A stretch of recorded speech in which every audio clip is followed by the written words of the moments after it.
கர்த்தராகிய இயேசு கிறிஸ்துவின் பரிசுத்த நாமத்திற்கு மகிமையுண்டாதாக. மீண்டுமாக இந்த நாளிலே தேவ சமூகத்தில் வந்து அவரை துதித்து பாடி ஆராதித்து மகிமைப்படுத்தும்படி தேவன் நமக்கு கிருபை செய்தார்.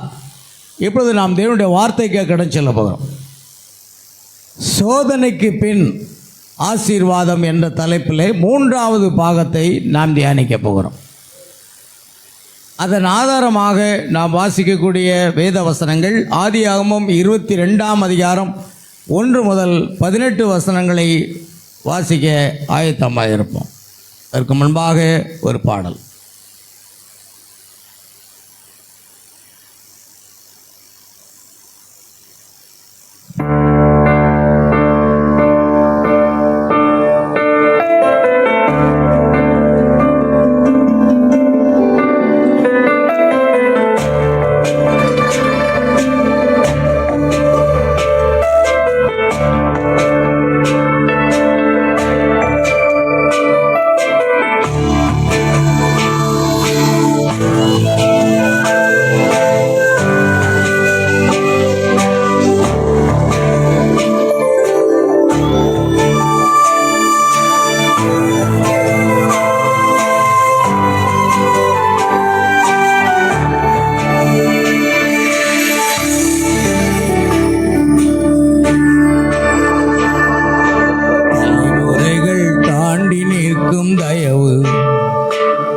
என் தலை நிமிர்ந்து வாழச் செய்யும் தயவு, தலைமுறைகள் தாண்டி நிற்கும் தயவு, என் தலை நிமிர்ந்து வாழச் செய்யும் தயவு, பாரபட்சம் பார்க்காத தயவு,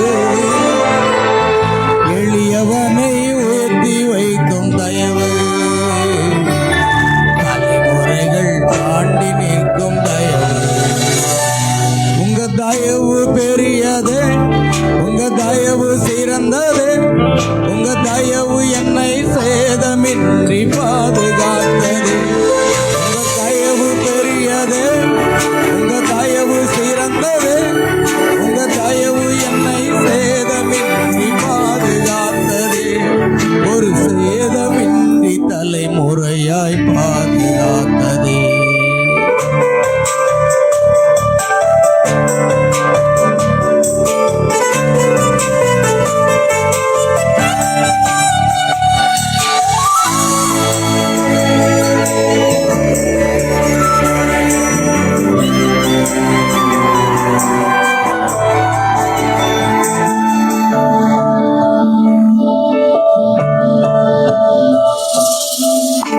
பார்த்து எரியப்பட்ட சவுலின் அம்புகள் திசை மாறி போக செய்த தயவு பெரியது.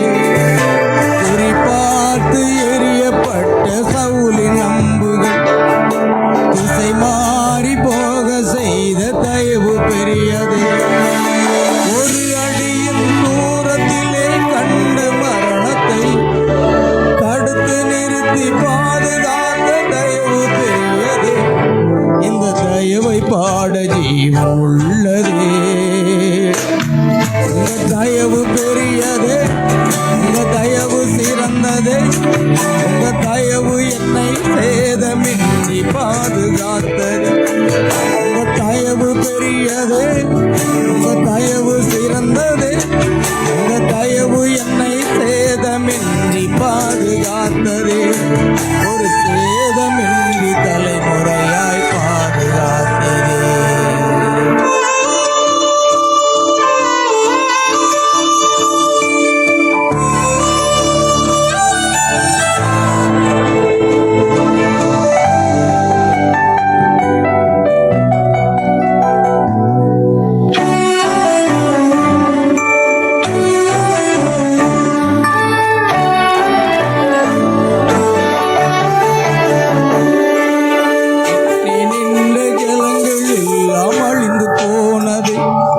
என் பேழை மட்டும் பத்திரமாய் மலையில் நின்றதே.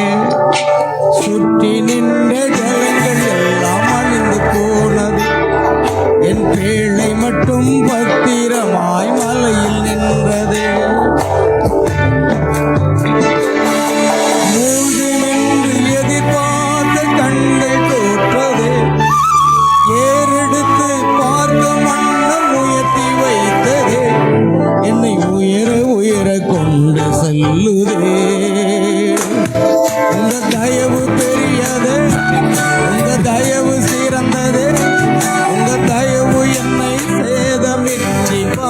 பாதுகாத்தது. உங்க தயவு பெரியது, உங்க தயவு சிறந்தது. உங்க தயவு என்னை சேதமின்றி பாதுகாத்தது. ஒரு சேதமின்றி தலைமுறையாய் பாதுகாத்தது. தாண்டி நிற்கும் தயவு, தலை நிமிர்ந்து வாழ செய்யும் தயவு, பாரபட்சம் பார்க்காத தயவு, எளியவனை உயர்த்தி வைக்கும் தயவு, தலைமுறைகள் தாண்டி நிற்கும் தயவு. உங்க தயவு பெரியது, உங்க தயவு சிறந்தது. உங்க தயவு என்னை சேதமின்றி பாதுகாத்தது. உங்க தயவு பெரியது, உங்க தயவு சிறந்தது. உங்க தயவு என்னை சேதமின்றி பாதுகாத்தது. ஒரு சேதமின்றி தலைமுறையாய் பாதுகாத்தது.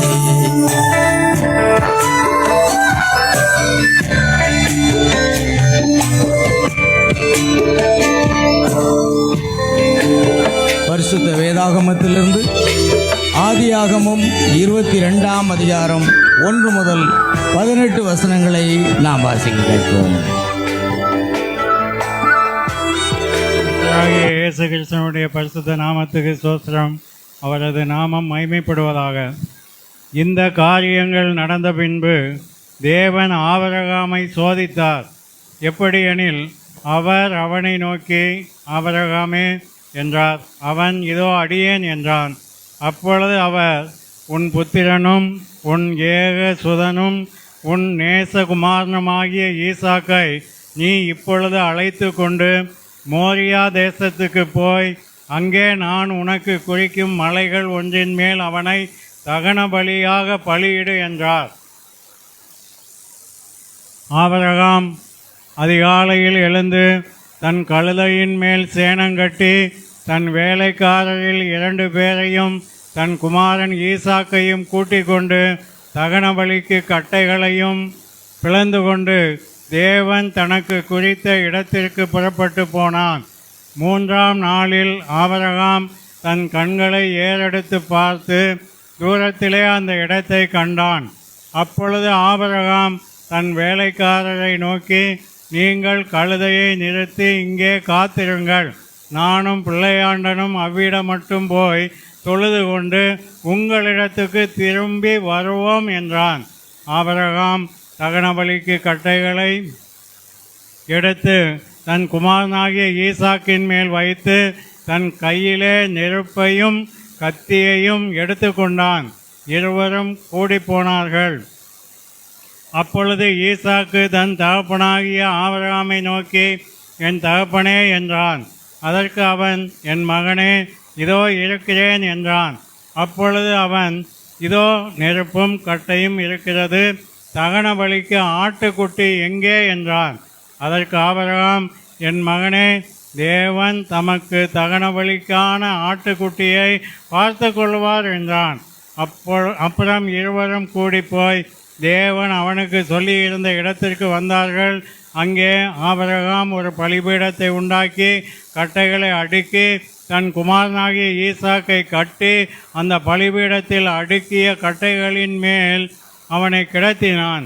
பின்பு ஆபிரகாம் தன் குமாரனை வெட்டும்படிக்கு தன் கையை நீட்டி கத்தியை எடுத்தான்.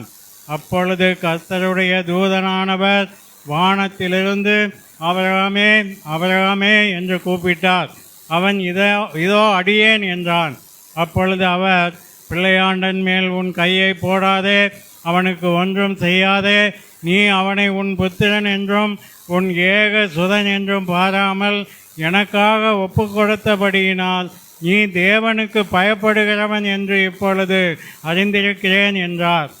ஆபிரகாம் தன் கண்களை ஏறெடுத்து பார்க்கும்போது, இதோ பின்னாக புதையிலே தன் கொம்புகள் சிக்கி கொண்டிருந்த ஒரு ஆட்டு கடாவை கண்டான்.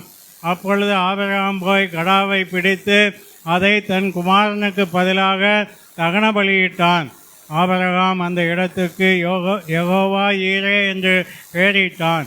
அதனாலே கர்த்தருடைய பர்வதத்திலே பார்த்து கொள்ளப்படும் என்று இந்நாள் வரைக்கும் சொல்லப்பட்டு வருகிறது. கர்த்தருடைய தூதனானவர் இரண்டாந்தரம் வானத்திலிருந்து ஆபிரகாமை கூப்பிட்டு, நீ உன் புத்திரன் என்றும் உன் ஏக சுதன் என்றும் பாராமல் அவனை ஒப்பு கொடுத்து இந்த காரியத்தை செய்தபடியால் நான் உன்னை ஆசீர்வதிக்கவே ஆசீர்வதித்து உன் சந்ததியை வானத்து நட்சத்திரங்களைப் போலவும் கடற்கரை மணலைப் போலவும் பெருகவே பெருக பண்ணுவேன் என்றும் உன் சந்ததியார் தங்கள் சத்துருக்களின் வாசல்களை சுதந்திரித்துக் கொள்வார்கள் என்றும் நீ என் சொல்லுக்கு கீழ்ப்படிந்தபடியினால் உன் சந்ததிக்குள் பூமியில் உள்ள சகல ஜாதிகளும் ஆசீர்வதிக்கப்படும் என்றும் என் பேரில் ஆணையிட்டேன் என்று கர்த்தர் சொல்லுகிறார் என்றார். வாசிக்கப்பட்ட இந்த வசனங்களை கர்த்தர் தாமே ஆசீர்வதிப்பாராக. தலைகளை தாழ்த்தி நாம் ஜெபம் செய்வோம். அன்பின் பரலோக பிதாவே, கர்த்தரும் ரட்சகருமாக இயேசு கிறிஸ்துவை நன்றியோடு துதிக்கிறப்பா. ஆசீர்வதிக்கப்பட்ட இந்த நல்ல நாளுக்காக ஸ்தோத்திரம். நாட்களை விசேஷித்துக் கொள்ளுகிறவன் கர்த்தருக்கென்று விசேஷித்துக் கொள்ளுகிறான் என்ற வார்த்தையின்படி இந்த நாளை நாங்கள் கர்த்தருக்கென்று விசேஷித்த நாளாக நியமித்து இந்த நாளில் தேவ சமூகத்தில் வந்து உம்மை துதித்து பாடி ஆராதித்து மகிமைப்படுத்துவோம். உம்முடைய வார்த்தையை கேட்கவும் எங்களுக்கு இந்த நாளை தந்தீரே, அதற்காக ஸ்தோத்திரம். கர்த்தர் 7ஆம் நாளை ஆசீர்வதித்து அதை பரிசுத்தப்படுத்தினார் என்று எழுதியிருக்கிறது.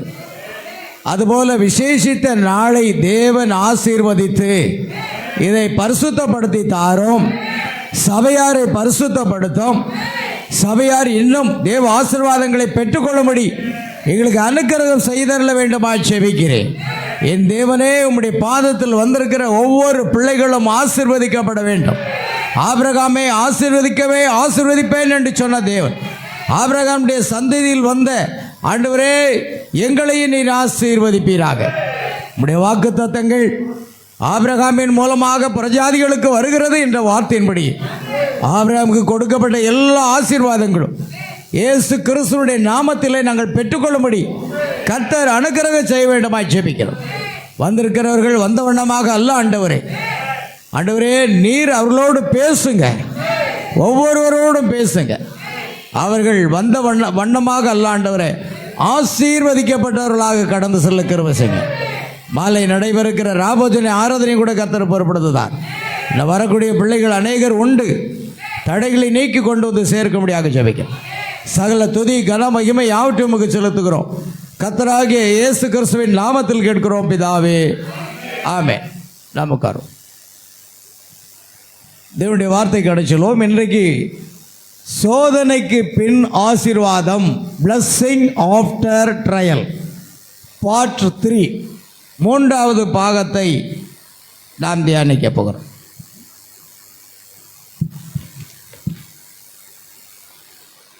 அல்லேலூயா.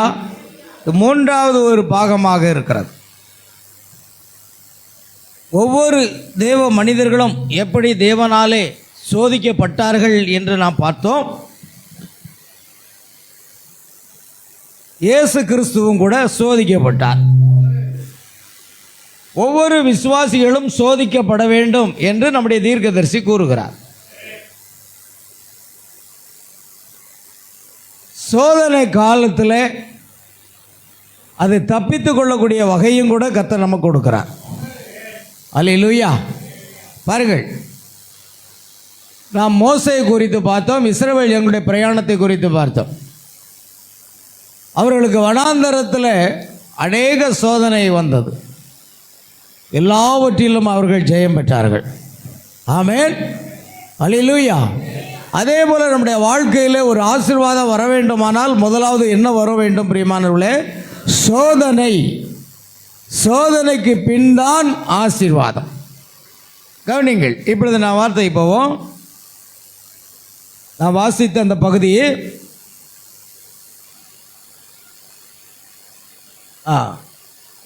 சரி, போதும் இருக்கட்டும். ஆபிரகாமை குறித்து இப்பொழுது நாம் பார்க்கிறோம்.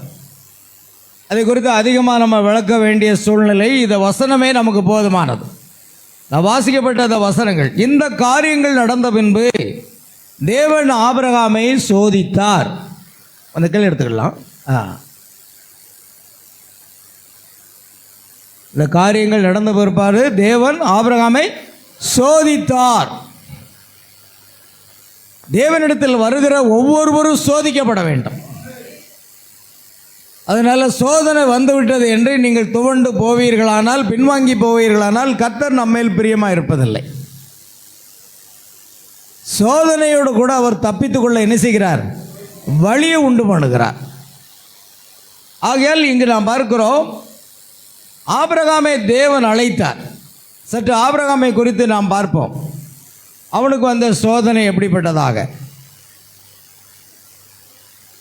ஆதியாகமம் 12ஆம் அதிகாரத்தை நாம் பார்க்கிறோம். கர்த்தர் ஆபிரகாமை நோக்கி, உன் தேசத்தையும் உன் இனத்தையும் உன் தகப்பனுடைய வீட்டையும் விட்டு புறப்பட்டு நான் உனக்கு காண்பிக்கும் தேசத்துக்கு போ.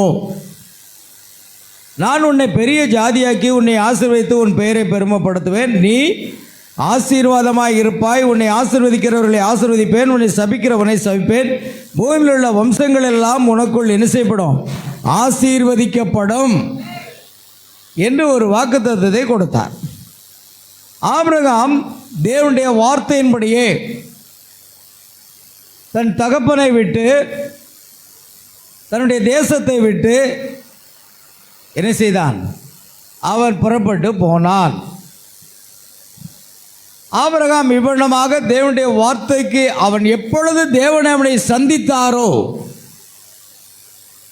தேவன் எப்பொழுது அவனை அழைத்தாரோ, அந்த நாள் முதற்கொண்டு அந்த நிமிடம் முதற்கொண்டு தேவன் என்ன சொன்னாலும் அதற்கு கீழ்ப்படுகிறவராக இருந்தான். ஆபிரகாமை குறித்து பார்க்கிறோம், அவன் விசுவாசிகளின் தகப்பன் என்று பெயர் பெற்றவன். அவன் எப்படி விசுவாசிகளின் தகப்பனானான் என்றால், தேவன் அவனை சந்தித்து அவனை அழைத்து நீ போ என்று சொன்ன இடத்திற்கு அப்படியே கீழ்ப்படிந்து புறப்பட்டு போனான். எப்பொழுதுமே ஆசீர்வாதங்கள் என்பது இன்னொரு பகுதி கீழ்ப்படிதலாக இருக்கிறது. ஆசீர்வாதம் என்பது என்னவாக இருக்கிற பிரியமானவர்களே? கீழ்ப்படிதல். பலியை பார்க்கிலும் கீழ்ப்படிதலும், ஆட்டுக்கடாக்களின் நிணத்தை பார்க்கிலும் செவி கொடுத்தலும் உத்தமம் என்று 2 சாமுவேல் 3ஆம் அதிகாரம் 35 என்று நினைக்கிறேன். சரிதானா நான் சொன்னது?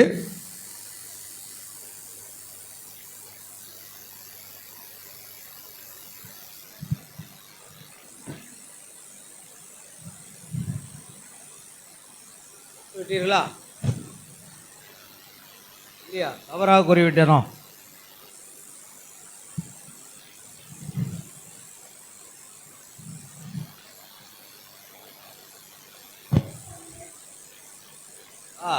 ஒன்று சாமுவேல் 15ஆம் அதிகாரம் 22ஆம் வசனம். 15:25. அதற்கு சாமுவேல், கர்த்தருடைய சத்தத்திற்கு கீழ்ப்படியரை பார்க்கிலும் சர்வாங்க தகனங்களும் பலிகளும் கர்த்தருக்கு பிரியமா இருக்குமோ?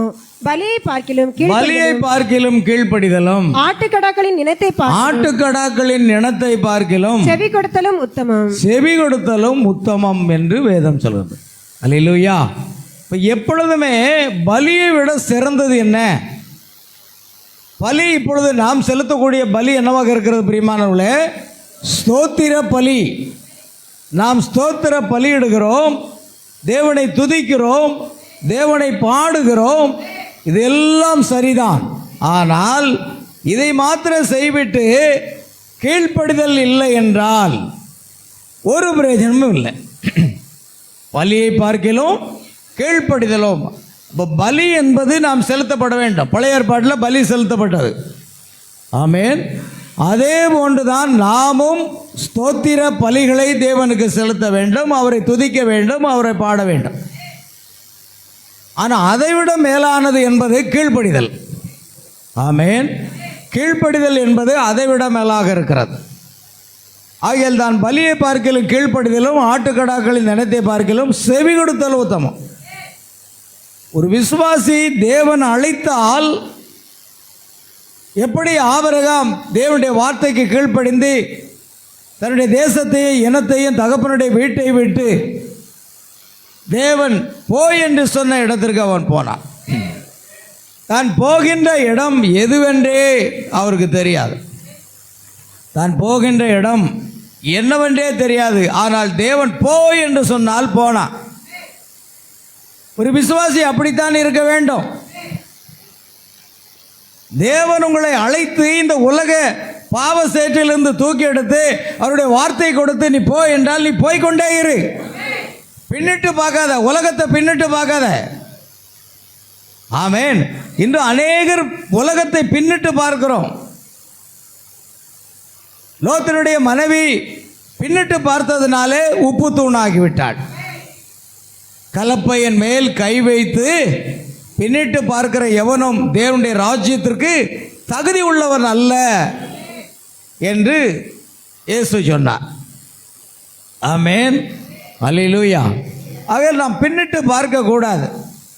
அதுதான் ஒரு அடையாளம். லோத்தின் மனைவியை நினைத்து கொள்ளுங்கள் என்று இயேசு சொல்லுகிறார். அவன் பின்னிட்டு பார்க்கிறான்.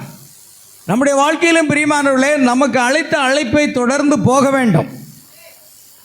நாம் இந்த உலகத்தை பின்னிட்டு பார்க்கக்கூடாது, சொந்த பந்தத்தை பின்னிட்டு பார்க்கக்கூடாது. அதெல்லாம் ஒரு புறம் வைத்துக் கொள்ளுங்கள்.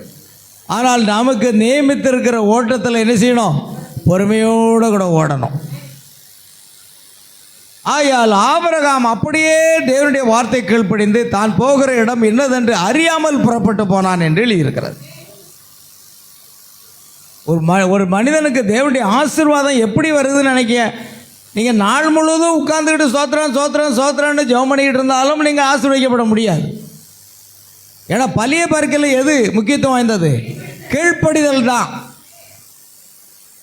பலி செலுத்த வேண்டும், ஆனால் அதை விட மேலானது கீழ்ப்படிதல். ஆகையால் ஆபிரகாம் அவ்வாறு தேவன் அவனை அழைத்தார். அல்லேலூயா. அவன் அப்படியே கீழ்ப்படிந்து போனான் என்று நாம் பார்க்கிறோம். ஆகையால் தேவன் என்ன சொன்னாலும் கீழ்ப்படுகிற ஒரு நபர் தான் உண்மையான விசுவாசி. உண்மையான விசுவாசி யாருங்க? தேவன் என்ன சொல்லுகிறாரோ அதை அப்படியே நாம் கீழ்ப்படிய வேண்டியதாக இருக்கிறோம். ஆகையால் ஆபிரகாம் புறப்பட்டு போனார்.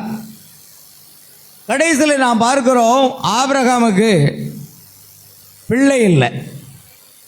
ஆபிரகாமுக்கு கிட்டத்தட்ட 75 வயதாகிவிட்டது. ஆபிரகாமுக்கு வயது என்னங்க? 75. தன்னுடைய 75வது வயதில் கர்த்தர் அவனிடத்தில் பேசும் பொழுது எனக்கு பிள்ளை இல்லையே என்று அவன் சொல்லுகிறான். அல்லேலூயா. ஆகையால் அந்த 75 வயதில் அவனுக்கு பிள்ளை இருக்கும் போது கர்த்தர் என்ன செய்தார்? அவனை ஆதியாகமம் 15ஆம் அதிகாரத்தை நாம் பார்க்கிறோம். கர்த்தர் என்ன வார்த்தை சொல்லுகிறார்? ஆதியாகமம் 15:5. அவர் அவனை வெளியே அழைத்து நீ வானத்தை அண்ணாந்து பார், நட்சத்திரங்களை எண்ணக்கூடுமானால் உன்னால் எண்ணக்கூடுமானால் அவைகளை எண்ணு என்று சொல்லி பின்பு அவனை நோக்கி உன் சந்ததி இவ்வளவாய் இருக்கும் என்று அவனிடத்தில் கூறினார். ஆமென். இப்போ அவனுடைய சந்ததியை நான் ஆசீர்வதிப்பேன்னு கர்த்தர் சொல்கிற வார்த்தை. ஆபிரகாம் அப்படியே விசுவாசித்தான். வருடங்கள் சென்றது. கிட்டத்தட்ட ஆபிரகாம் 100 வயதை எட்டுகிறார். அவருடைய மனைவியாக சாராளுக்கு 90 வயது. ஸ்திரீகளின் வழிபாடு நின்று போயிற்று.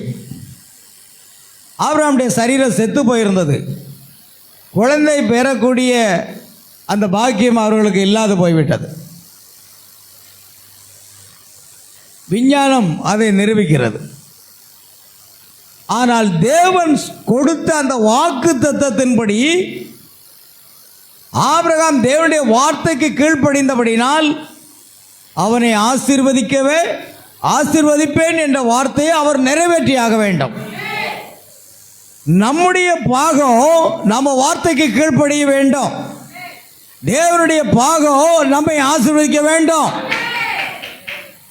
கீழ்ப்படியாமல் ஆசீர்வாதங்களை ஒரு நாளும் பெற்றுக்கொள்ள முடியாது.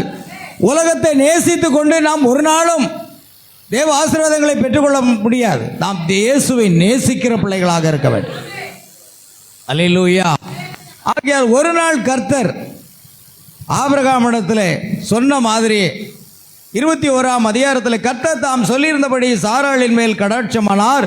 கர்த்தர் தாம் உரைத்தபடியே சாராளுக்கு செய்தள்ளினார். ஆபிரகாம் முதிர் வயதாய் இருக்கையில் சாராள் கர்ப்பவதியாகி தேவன் குறித்திருந்த காலத்திலே அவனுக்கு ஒரு குமாரனை பெற்றாள். அப்பொழுது ஆபிரகாம் தனக்கு சாராள் பெற்ற குமாரனுக்கு ஈசாக்கு என்று பெயரிட்டான். அல்லேலூயா, கர்த்தருக்கு மகிமை உண்டாகட்டும். கவனிங்கள் அருமையான தேவனுடைய பிள்ளைகளை, ஒரு அருமையான காரியத்தை கர்த்தர் அங்கே செய்திருக்கிறதை நம்ம பார்க்குறோம். இப்போ கர்த்தர் என்ன செய்தார்? ஆபிரகாமுடைய 100வது வயதில் சாராள் 90 வயதில் ஒரு குழந்தையை பெற்றெடுக்கிறார். ஆமென், கர்த்தருக்கு மகிமை உண்டாகட்டும். அதன் பிற்பாடு காலங்கள் சென்று கொண்டே இருக்கிறது. அருமையான ஒரு குழந்தை பிள்ளை. 8வது வசனத்தில் அங்கே என்ன சொல்லப்பட்டிருக்கிறது? பிள்ளை வளர்ந்து பால் மறந்தது. ஈசாக்கு பால் மறந்த நாளிலே ஆபிரகாம் பெரிய விருந்து பண்ணினான். இப்படியாக சென்று கொண்டிருக்கிற காலகட்டத்திலே ஒரு சிறுவனாக அவன் இருக்கிறான். ஒரு நாள் கர்த்தர் என்ன செய்தார்? இந்த காரியங்கள் எல்லாம் நடந்த பிற்பாடு தேவன் ஆபிரகாமை சோதித்தார். அல்லேலூயா. பாருங்க, தேவன் கொடுத்த அந்த வாக்குத்தத்தத்தை நிறைவேற்ற வேண்டுமானால், தேவனுடைய வாக்குத்தத்தம், தேவனுடைய ஆசீர்வாதங்கள் நிறைவேற வேண்டுமானால் ஒரு சோதனை அங்கு வருகிறது. நாம் ஏன் சோதனைக்கு பின் ஆசீர்வாதம் என்று சொன்னோம்? சோதனை உங்களுக்கு வேண்டாம் என்றால் ஆசீர்வாதமும் வேண்டாம் என்று சொல்லிவிடுங்கள். என்ன, தேவன் அதைத்தான் வைத்திருக்கிறார். ஆமென். ஒரு சோதனையை வைத்து பின்பு ஆசீர்வாதங்களை வைத்திருக்கிறார். ஆனால் சோதனையில் நாம் என்ன செய்கிறோம்னா தோற்று போகிறோம். ஆமென். கவனிக்க வேண்டும்.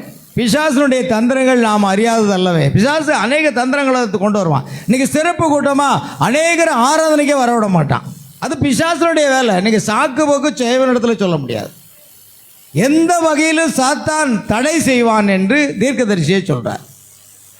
அல்லேலூயா. ஆகையால் பிரியமானவர்களை, எனக்கு அங்கே வேலை இருந்து இங்கே வேலை இருந்தெல்லாம் நீங்கள் சாக்கு போக்கு தேவனிடத்தில் சொல்ல முடியாது. தேவன் உங்களை ஆசீர்வதிக்க வேண்டுமானால் நீங்கள் அவருடைய வார்த்தைக்கு கீழ்ப்படிந்து தான் ஆக வேண்டும். ஆமென். ஆகையால் கிட்டத்தட்ட இந்த எல்லா காரியங்களும் முடிந்த பிறகு கர்த்தர் ஆபிரகாமை சோதித்தார்.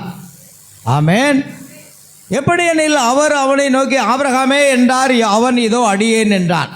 அப்பொழுது அவர் உன் புத்திரனும் உன் ஏகசுதனும், ஆமென், நேசகுமாரனாகிய ஈசாக்கை, பாருங்க எப்படிப்பட்டவன், நேசகுமாரன். காரணம் ஒரே மகன் சொல்லுவாங்க இல்லையா, தவம் இருந்து பெற்றதுன்னு சொல்லுவாங்கல்ல, அதுபோல 100வது வயதில் கர்த்தர் கொடுத்த அந்த நேசகுமாரனும் உன் புத்திரனும் ஆகிய ஈசாக்கை நீ இப்பொழுது அழைத்து கொண்டு மோரியா தேசத்துக்கு போய் அங்கே நான் உனக்கு குறிக்கும் மலைகளில் ஒன்றின் மேல் அவனை தகன பலியாக பலியிடு. நமக்கு இவ்வளோ பெரிய சோதனை வராது. கர்த்தர் மாத்திரம் நம்மிடத்தில் பேசி உன்னுடைய குமாரத்தை எனக்கு பலியிடு, உன்னுடைய குமாரனை பலியிடுன்னு சொன்னால் நாம் செய்வோமா? அந்த அளவுக்கு தேவனிடத்தில் அன்பு கூறுகிறோம். ஆனால் அவர் சொன்னதை நாம் செய்வோமா? ஆராதனைக்கே வரமாட்டோமே. சிறப்பு கூட்டத்துக்கு ஆராதனைக்கு வாங்கினா கூட வரமாட்டாங்களே. உபவாச கூட்டம் மாதத்தில் ஒரு நாள், அதை கூட நம்மால் வர முடியலையே. மகனை பலி செலுத்து என்றால் யார் செய்ய போறா? ஆமென்.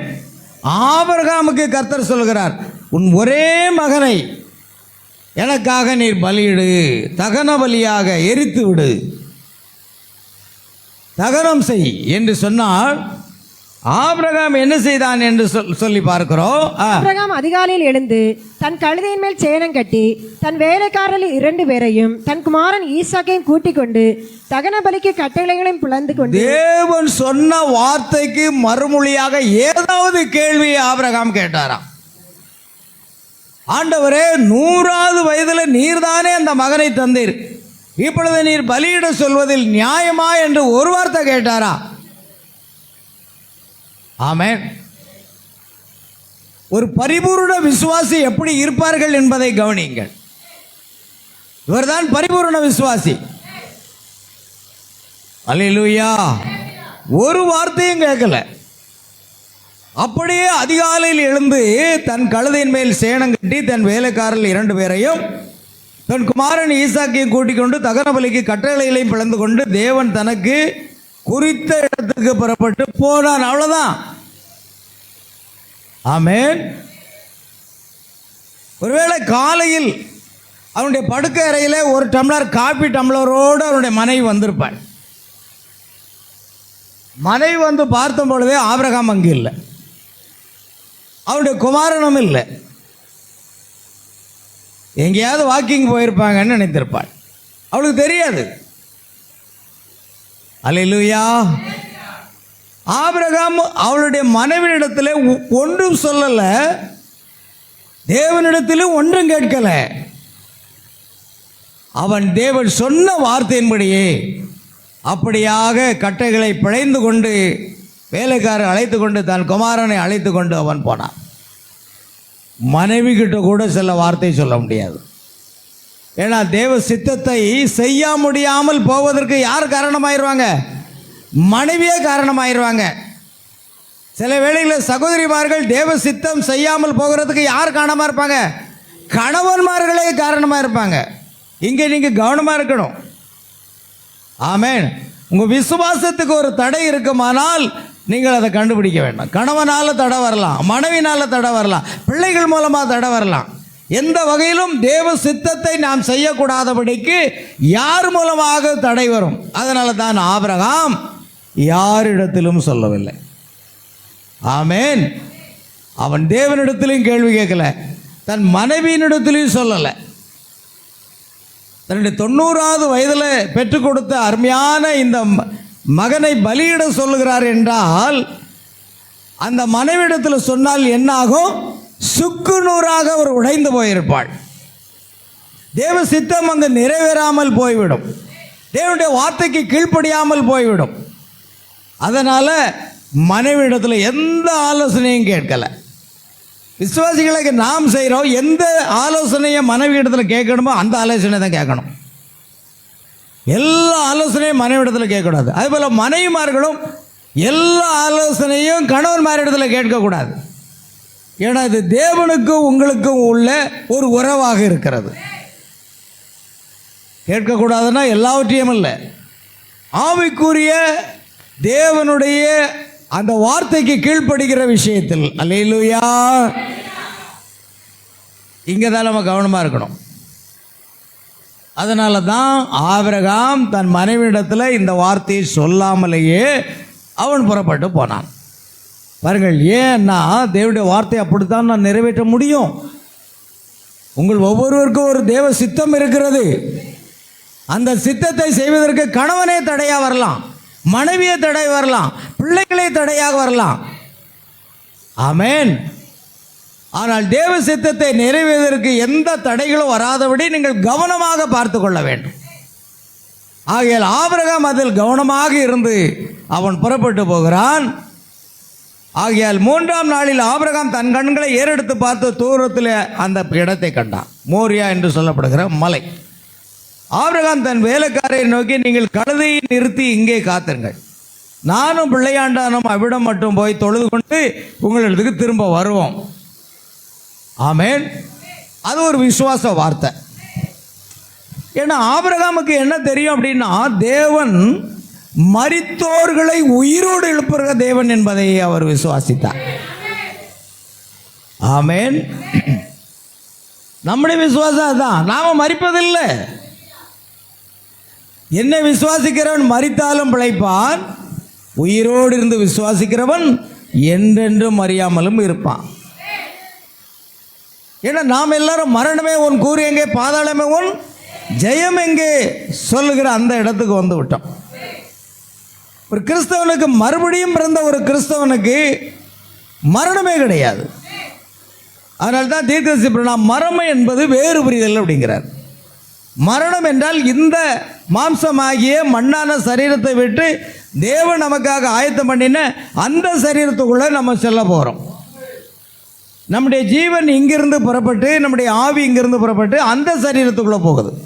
அந்த சரீரத்தில் வியாதி கிடையாது, கவலை கிடையாது, கண்ணீர் கிடையாது. ஆமென்.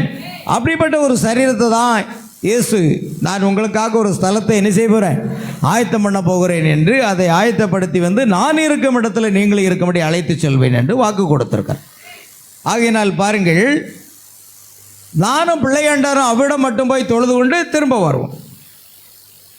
ஆகையால் ஆபிரகாம் தகன பலிக்கு கட்டைகளை எடுத்து தன் குமாரனாகிய ஈசாக்கின் மேல் வைத்து தன் கையில் நெருப்பையும் கத்தியையும் எடுத்துக்கொண்டார்.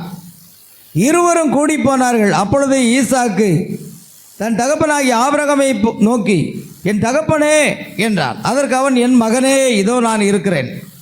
அல்லேலூயா. அப்பொழுது அவன், இதோ நெருப்பும் கட்டையும் இருக்கிறது, தகன பலிக்கு ஆட்டுக்குட்டி எங்க? ஆமென். பாருங்க, அவனுக்கு அதை பற்றி ஒன்றும் தெரியல. ஏன்னா தேவன் யார் இடத்தில் பேசினார்? ஆபிரகாம் இடத்தில் பேசினார். ஆபிரகாம் பேசினதை மனைவியிடத்திலும் சொல்லலை, மகனிடத்திலும் சொல்லலை, வேலைக்காரர்களிடத்திலும் சொல்லலை. ஆமென். நாம தேவன் பேசிட்டாருவீங்க, ஊர் பூரம் தம்பட்டு அடிச்சிருவோம். ஒரு ஆள் விடாம சொல்லிடுவோம், தேவன் என்கிட்ட இப்படி பேசினார் அப்படி பேசினாருன்னு சொல்லுவான். சொல்லாத. ஏன்னா நீங்க பேச பேச பேச பேச ஒரு கூட்டம் பிசாசு உங்களுக்கு விரோதமாக வரும். தேவனுக்கு கீழ்ப்படியாம உங்களை மாற்றுவதற்கு அவன் எல்லா முயற்சிகளையும் செய்வான். ஆனால் தேவன் பேசினால் அதை நம்ம எல்லாரிடத்துலையும் சொல்லக்கூடாது, சொல்ல வேண்டியதை மட்டும்தான் சொல்லணும். பார்த்தீங்களா, ஆபிரகாம் இடத்துல தேவன் பேசினதை மனைவியிடத்தில் சொல்லலை, மகனிடத்தில் சொல்லலை, வேலைக்காரரிடத்தில் சொல்லலை. அதனால்தான் தகன பலிக்கு என்ன இருக்கிறது? கட்டை இருக்கிறது, நெருப்பு இருக்கிறது. ஆனால் ஆட்டுக்குட்டி எங்கே அப்படின்னா அதிலிருந்து என்ன தெரிகிறது? ஆபிரகாம் தன் மகனிடத்தில் கூட நான் உன்னை பலியாக செலுத்த போகிறேன், போகலாமா கூட்டிகிட்டு போனாரா? இல்லை. தேவ சித்தத்தை நிறைவேற்றணும் அப்படின்னா அது ரகசியமாக காக்கப்பட வேண்டும். தீர்க்கதரிசி பிரணாம் சொல்கிறாரு, நம்முடைய இருதயத்தில் உள்ள ரகசியங்களோ நம் சிந்தையில் இருக்கிற எண்ணங்களோ தேவனை தவிர யாருமே அறிய முடியாதுங்கிறார்.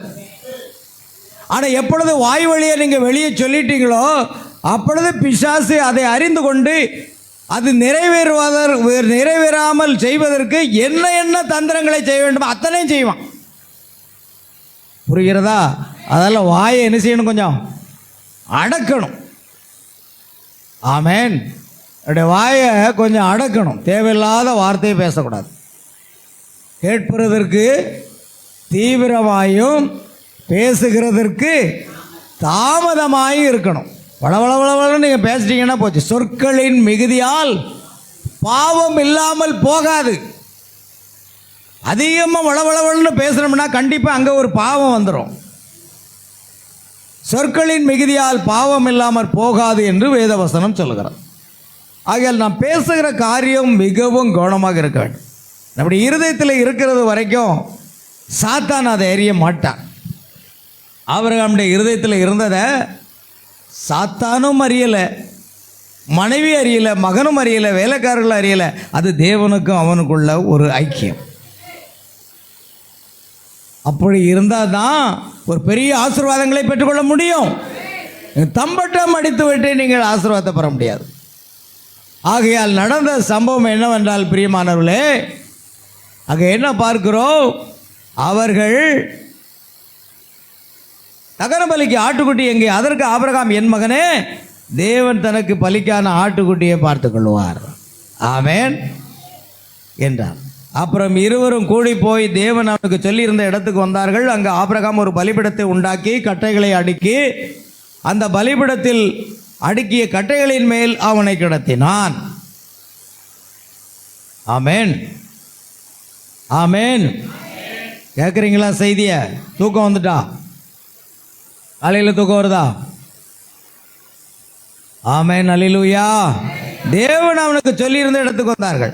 ஆபிரகாம் ஒரு பலிபீடத்தை உண்டாக்கி கட்டைகளை அடுக்கி தன் குமாரனாக ஈசாக்கை கட்டி அந்த பலிபீடத்தில் அடுக்கிய கட்டைகளின் மேல் அவனை கிடத்தினான். ஆபிரகாம் தன் குமாரனை வெட்டும்படிக்கு தன் கையை நீட்டி கத்தியை எடுத்தான். ஆமென். அவனை வெட்டுவதற்காக கத்தியை கையில் எடுக்கிறான்.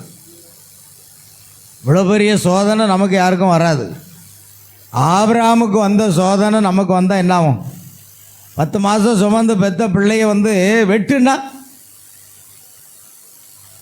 ஒரு நேரம் அவன் சாப்பிடலைன்னா கூட உங்களுக்கு தாங்க முடியாதுல்ல. அல்லேலூயா.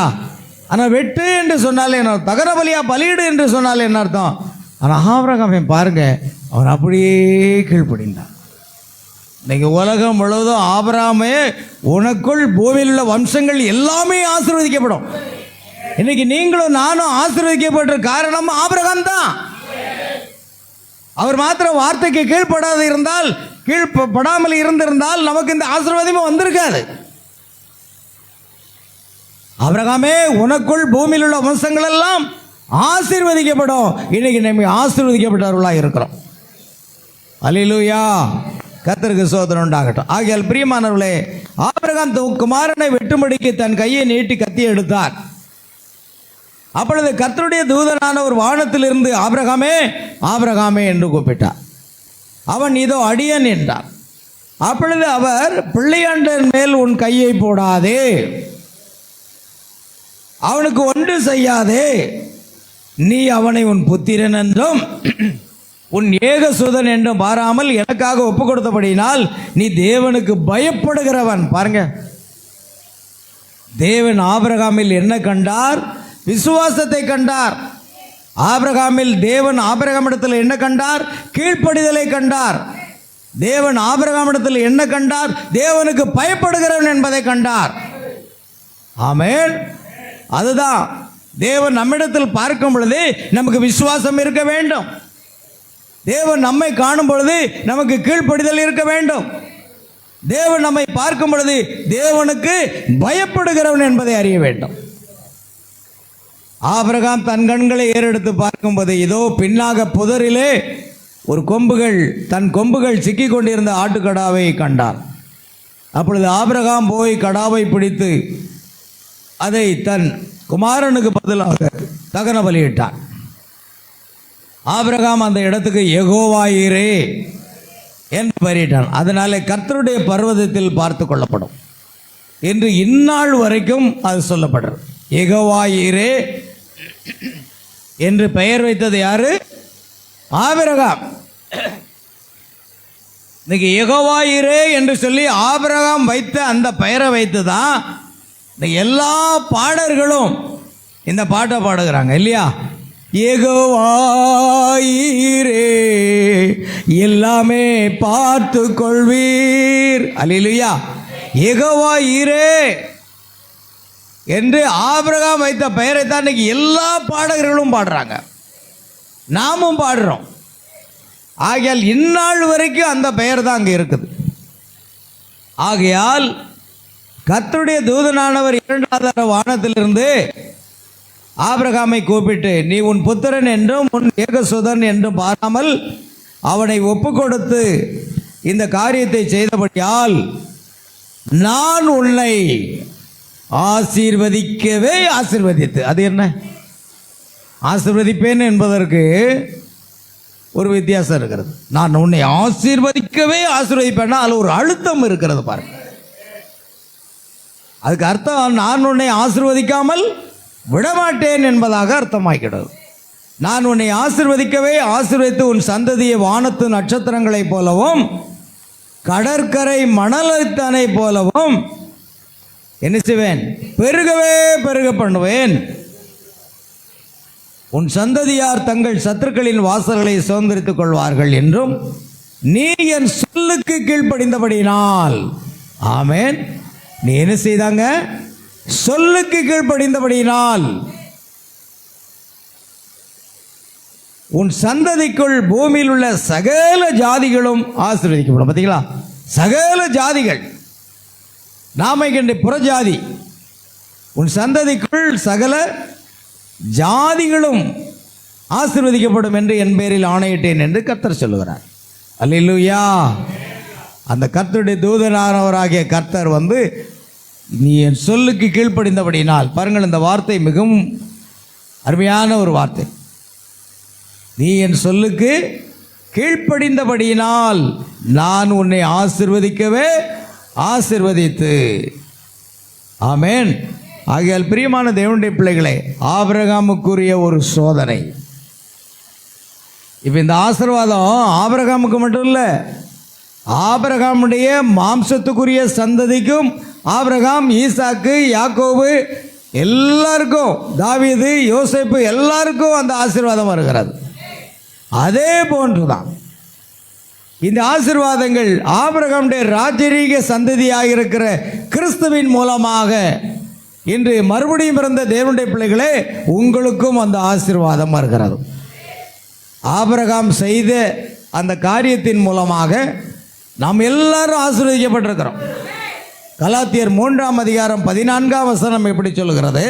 ஆபிரகாமுக்கு உண்டான ஆசீர்வாதம் கிறிஸ்து இயேசுவினால் புறஜாதிகளுக்கு வரும்படியாகவும், ஆவியை குறித்து சொல்லப்பட்ட வாக்குத்தத்தத்தை நாம் விசுவாசத்தினாலே பெறும்படியாகவும் இப்படி ஆயிற்று. ஆபிரகாமுக்கு உண்டான எல்லா வாக்குத்தத்தங்களும், அல்லேலூயா, ஆபிரகாமுக்கு உண்டான ஆசீர்வாதம் கிறிஸ்து இயேசுவினால் பிரஜாதிகளுக்கு வரும்படியாகவும், ஆவியை குறித்து சொல்லப்பட்ட வாக்குத்தத்தத்தை நம் விசுவாசத்தினாலே பெறும்படியாகவும் இப்படி ஆயிற்று. இப்போ நாம் அதை பெற்றுக்கொள்கிறோம். கவனிங்கள், ஆபிரகாமுக்கு உண்டான ஆசீர்வாதம் நமக்கு தேவையா? தேவனை நேசிக்கணும். ஆபிரகாம் தேவனை நேசித்தான், தேவனை விசுவாசித்தான், தேவனுக்கு பயன்பட்டான். ஆமென். தேவனுடைய வார்த்தைக்கு கீழ்ப்படிந்தான். அப்படி நாம் இருப்போமானால் நிச்சயமாக தேவன் நம்மையும் ஆசீர்வதிக்கவே ஆசீர்வதிப்பார். நீங்க மேலே போய்கிட்டே இருப்பீங்க. உபாகமத்தில் 28ஆம் அதிகாரத்தில் தேவன் ஒரு வாக்குத்தத்தங்களை கொடுத்திருக்கிறார் பாருங்க. உபாகம் 1 முதல் 14 வசனங்கள் அந்த ஆசீர்வாதத்தை கொண்டு வருகிறது. ஆமென். கர்த்தருடைய வார்த்தைக்கு கீழ்ப்படிந்து 14ஆம் வசனத்தை நாம் வாசிப்போம். அது மாத்திரம் வாசிக்கலாம். வீட்டில் போய் பாருங்க. ஆதியாமோ உபாகமோ 28ஆம் அதிகாரம். இன்று நான் உனக்கு விதிக்கிற உன் தேவனாகிய கர்த்தரின் கட்டளைகளை கைக்கொள்ளவும், அவைகளின்படி நடக்கவும், அவைகளுக்கு செவி கொடுத்து வந்தால் கர்த்தர் உன்னை வாளாக்காமல் தலையாக்குவார், நீ கீழாகாமல் மேலாவாய். இந்த வார்த்தைக்கு நீ செவி கொடுத்து வந்தால் கர்த்தர் என்ன செய்வாராம்? வாளாக்காமல் தலையாக்குவார். நீ கீழாகாமல் மேலாவாய். ஆமென். கர்த்தர் நம்மை வாளாக்காமல் தலையாக்குவாராம், கீழாகாமல் மேலாவாய். இந்த ஆசீர்வாதம் கர்த்தருடைய வார்த்தைக்கு நீ செவி கொடுத்து கீழ்ப்படிந்து வந்தால் உன்னை என்ன செய்வேன்? நான் தலையாக்குவேன். ஆமென். நீ கீழாகாமல் என்ன செய்வாய்? மேலாவாய். இந்த ஆசீர்வாதங்களை நாம் சுதந்திரித்துக் கொள்ள வேண்டியதாக இருக்கிறோம். ஆனால் நாம் ஒவ்வொருவரும் நம்முடைய செயலின் அடிப்படையில் தான் நாம் ஆசீர்வதிக்கப்படுகிறோம். தேவன் என்னை ஆசீர்வதிக்கலைன்னு நீங்கள் சொல்லாதீங்க. ஆசீர்வாதத்தை பெறுவது மிக எளிது.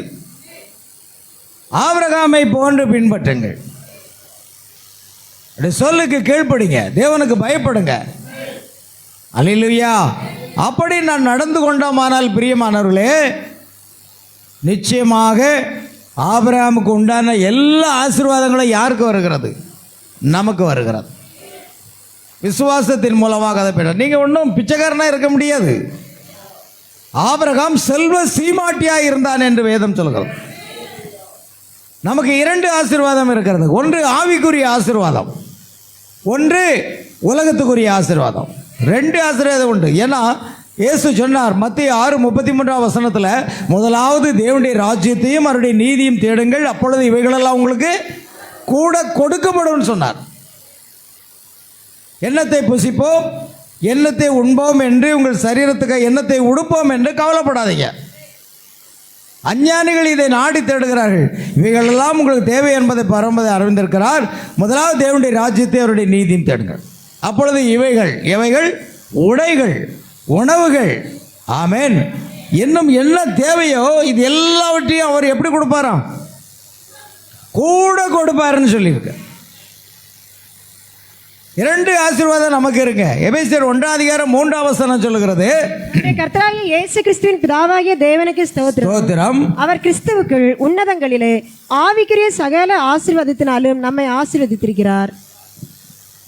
கிறிஸ்துவுக்குள் உன்னதங்களிலே ஆவிக்குரிய சகல ஆசீர்வாதங்களினாலும் நம்மை ஆசீர்வதித்திருக்கிறார். Blessed be the God and Father of our Lord Jesus Christ, who hath blessed us with all spiritual blessings in heavenly places in Christ. கிறிஸ்துவுக்குள்ளாக பாருங்கள், who hath blessed, நீங்கள் ஆசீர்வதிக்கப்பட்டிருக்கிறீர்கள். ஆமென், அல்லேலூயா. பாருங்கள் பிரியமானவர்களே, உன்னதங்களிலே தேவனுடைய ஆசீர்வாதங்களினால், பார்த்தீங்களா என்ன சொல்லி இருக்கிறது? கிறிஸ்துவுக்குள் உன்னதங்களில் ஆவிக்குரிய சகல ஆசீர்வாதத்தினாலும் நம்மை ஆசீர்வதித்திருக்கிறார். பார்த்தீங்களா, ஆசீர்வதித்து இருக்கிறார். ஆவிக்குரிய ஆசீர்வாதங்களில் நம்மை ஆசீர்வதித்திருக்கிறார். அது மாத்திரமல்ல, சரீர ஆசீர்வாதங்களும் உலக ஆசீர்வாதங்களும் நமக்கு உண்டு. ஏன்னா ஆபிரகாமை தேவன் அபண்டமாக ஆசீர்வதித்தார். ஆபிரகாமுக்கு உண்டான எல்லா வாக்குத்தத்தங்களும் பிரஜாதிகளுக்கு இயேசு கிறிஸ்துவினுடைய நாமத்தில் வருகிறது. அதனால தான் எலியேசர் பெண்கொள்வதற்காக சென்ற பொழுது, கர்த்தரால் ஆசீர்வதிக்கப்பட்டவரே உள்ளே வாரும். கர்த்தரால் ஆசீர்வதிக்கப்பட்டவர் எழுதியிருக்கா இல்லையா? இந்த வசனம் எங்கே எழுதியிருக்கு? நம்ம சர்ச்சில் வாசலில் எழுதியிருக்கு. இதை வாசிக்காமல் யாரும் உள்ளே வந்திருக்க மாட்டீங்க.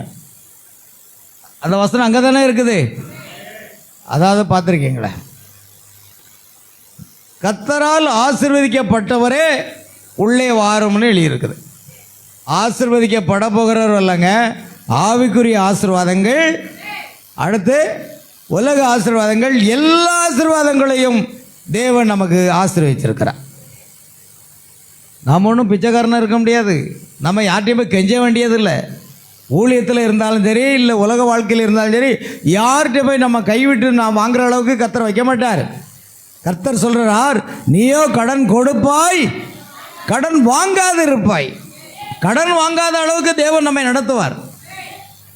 கடன் கிடைக்கணுன்னா உடனே வாய் பிளந்து வாங்கிறாங்க. நிறைய பேர் அப்படி தான் கூப்பிட்டு கொடுக்குறாங்க. சிலவங்க பைக்குக்கு லோன் வேணுமா, கார் லோன் வேணுமா, வீட்டு லோன் வேணுமா, அந்த லோன் வேணுமா, இந்த லோன் வேணுமா, உங்களுக்கு நல்ல சிபில் ஸ்கோர் இருக்குது, உடனடியாக போட்டு கொடுத்துடலாம். அல்லேலூயா, கர்த்தருக்கு ஸ்தோத்திரம் உண்டாகணும். நாம் கவனமாக இருக்க வேண்டியதாக இருக்கிறது. எல்லாமே கிடைக்கும், எல்லா கடனும் கிடைக்கும். எனக்கு அப்பப்போ வாட்ஸ்அப்பில் வந்துக்கிட்டே இருக்கும், உங்களுக்கு பர்சனல் லோன் வேணுமா, சேங்ஷன் ஆகிட்டு. ஆமேன், எது வேணாலும் கிடைக்கும். ஆமேன். ஆக எல்லாம் நமக்கு தர்றதுக்கு ரெடியாக இருக்கான். 10 லட்சம் வேணாலும் உடனே இப்போ தர்றதுக்கு ரெடியாக இருக்கிறாங்க.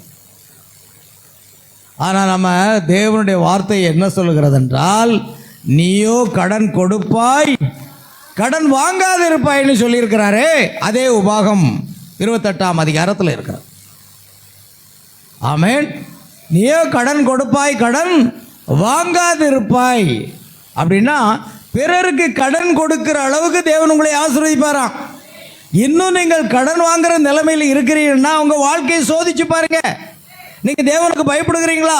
தேவனுடைய வார்த்தை கீழ்ப்படுகிறீங்களா? தேவனுக்கு முதலிடம் கொடுக்குறீங்களா?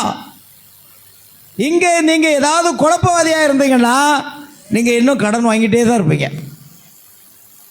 இதிலிருந்து மீண்டு வர வேண்டுமானால் அல்லேலூயா, ஆபிரகாமை போல நடந்து கொள்ள வேண்டும். ஆமேன். ஆபிரகாம் தேவனுக்கு பயப்படுகிறான், தேவனுடைய சொல்லுக்கு கீழ்ப்படுகிறான். ஆமேன், அல்லேலூயா. தேவனை விசுவாசிக்கிறவன், தேவன் சொல்லுகிறபடியெல்லாம் செய்வான். ஒரு இடத்துல கர்த்தர் சொல்லுகிறார், தாவீதை பார்த்து கர்த்தர் சொல்லுகிறான், ஆமேன், அவன் நான் சொல்லுகிறபடியெல்லாம் செய்வான். ஒரு விசுவாசி மேலே தேவன் இவ்வளவு நம்பிக்கை வைக்க முடியுமா? ஏன் இந்த விசுவாசியை பார்த்து நான் சொல்லுகிறேன், ஒரு ஆராதனை கூட விட மாட்டான் அப்படின்னு தேவன் சொல்லணும். யாரை சொல்ல? யாரை சொல்ல? ஆமேன். நான் சொல்லுகிறபடி எல்லாம் செய்வான் அப்படின்னு தாவீதை பார்த்து கர்த்தர் சொல்றார். நான் என்ன சொன்னாலும் அவன் செய்வான்ப்பா. ஆபிரகாம் என்ன சொன்னாலும் செய்வான். ஆமென். அதே போல தேவன் நமக்கு சாட்சி கொடுக்கணும். நான் என்ன சொன்னாலும் செய்வான், இந்த என்னுடைய மகள் செய்வாள், என்னுடைய மகன் செய்வான், நான் என்ன சொன்னாலும் செய்யக்கூடியவன் சொல்லிட்டு சாட்சி சொல்லணும். ஆனால் தாவீதை குறித்து தேவன் சாட்சி கொடுத்தார். அல்லேலூயா, கர்த்தருக்கு ஸ்தோத்திரம் உண்டாகட்டும். ஆகையால் பிரியமானவர்களே, தேவனுடைய ஆசீர்வாதம் நமக்கு எப்படி வருகிறது என்பதை நாம் பார்த்தோம். ஆகையால் ஆபிரகாமுக்கு வந்த அந்த சோதனையை பார்க்கிறோம். போட்டு மேலே போட்டு, அந்த சோதனையிலே அவன் ஜெயம் பெற்று விட்டான். சோதனைக்கு பின் ஆசீர்வாதம் தானா வரும். நீ சோதனையில் ஜெயிச்சிட்டீங்கன்னு வச்சிங்களேன், தேவன் சொல்லுகிறார், நான் உன்னை ஆசீர்வதிப்பேன். நீங்கள் ஆசீர்வதின்னு ஆண்டவர்கிட்ட கேட்கவே வேண்டாம். ஆமென். அதை நீங்கள் கேட்க வேண்டிய அவசியம் இல்லை, அவருக்கு தெரியும். அல்லேலூயா. ஆபிரகாமே, என் சொல்லுக்கு நீ கீழ்ப்படிந்தபடினால் நான் உன்னை ஆசீர்வதிப்பேன். பூமியில் உள்ள வம்சங்கள் எல்லாம் உனக்குள்ள ஆசீர்வதிக்கப்படும். அவர் மனமூந்து ஆசீர்வதிக்கிறது தாங்க ஆசீர்வாதம். அல்லேலூயா. அது மிக முக்கியமானது. எப்பொழுதும் மனமோந்து சந்தோஷத்தோட ஒவ்வொருவருடைய ஆசீர்வாதத்தை நம்ம பெறணும். தேவனுடைய ஆசீர்வாதத்தை மட்டும் இல்லை, பெற்றோருடைய ஆசீர்வாதத்தை பிள்ளைகள் பெறணும், ஊழியக்காரனுடைய ஆசீர்வாதத்தை விசுவாசிகள் பெறணும். அப்படின்னா மனமும் வந்து சந்தோஷப்பட்டு. ஆபிரகாமுடைய வீட்டுக்கு ஒரு நாள் கர்த்தர் போனார். இன்னும் குழந்தை பிறக்கலை. ஆதியாகமம் 18ஆம் அதிகாரத்தில் கர்த்தர் மம்ரே என்னும் சமபூமியிலே ஆபிரகாம் இருந்த பொழுது அவனுடைய வீட்டுக்கு போகிறார். ஆபிரகாம், உம்முடைய கண்களில் அடியனுக்கு கிருபை கிடைத்தது உண்டானால் அடியனை விட்டு கடந்து போக வேண்டாம், மரத்தடியிலே சாய்ந்து இளைப்பாரி கொண்டிருங்கள் என்று சொல்லிவிட்டு கால்களை கழுவுவதற்கு தண்ணீர் கொண்டு கொடுத்தார். அவர்கள் கால்களை கழுவி மரத்தடியிலே சாய்ந்து கொண்டிருந்தார்கள். ஆபிரகாம் மந்தைக்கு ஓடி கொளுத்த கன்றை பிடித்து அடித்து தன் வேலைக்காரர்களை கொடுத்து அதை சமையல் பண்ண வைத்து சாரலிடத்தில் சென்று, நீ அந்த மெல்லிய மாவை எடுத்து அப்பங்களாக சுடு, எல்லாவற்றையும் தடபுடல அங்கே ஒரு விருந்து நடக்கு பாருங்க. ஆமென். அல்லேலூயா. அவன் ஆபிரகாம் தேவனிடத்தில் சமைத்த உணவுகளெல்லாம் கொண்டு வர்றான்.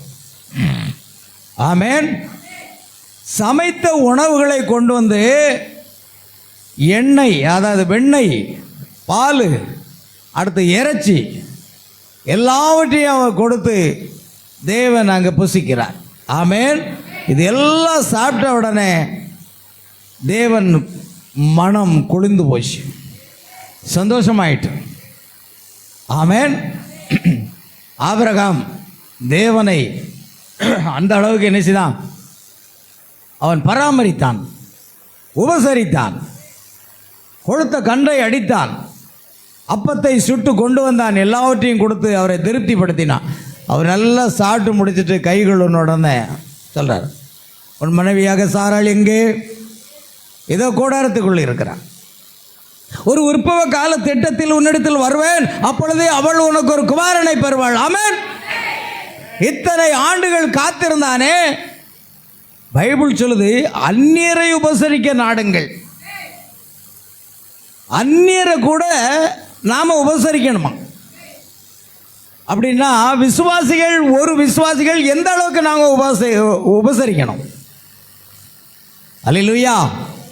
அதனால பாருங்க, அந்த அளவுக்கு ஆபிரகாமை ஆகாரத்தை கொடுத்து திருப்தி ஆக்கின உடனே மனைவியாக சாராள் எங்கே?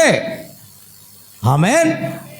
இத்தனை ஆண்டுகள் கழித்து கர்த்தர் சொல்றார், உற்பவ கால திட்டத்தில் ஒரு த டைம் ஆஃப் லைஃப், அடுத்த 10வது மாதத்தில், அதனுடைய அர்த்தம் அதுதான், உற்பவ கால திட்டம்.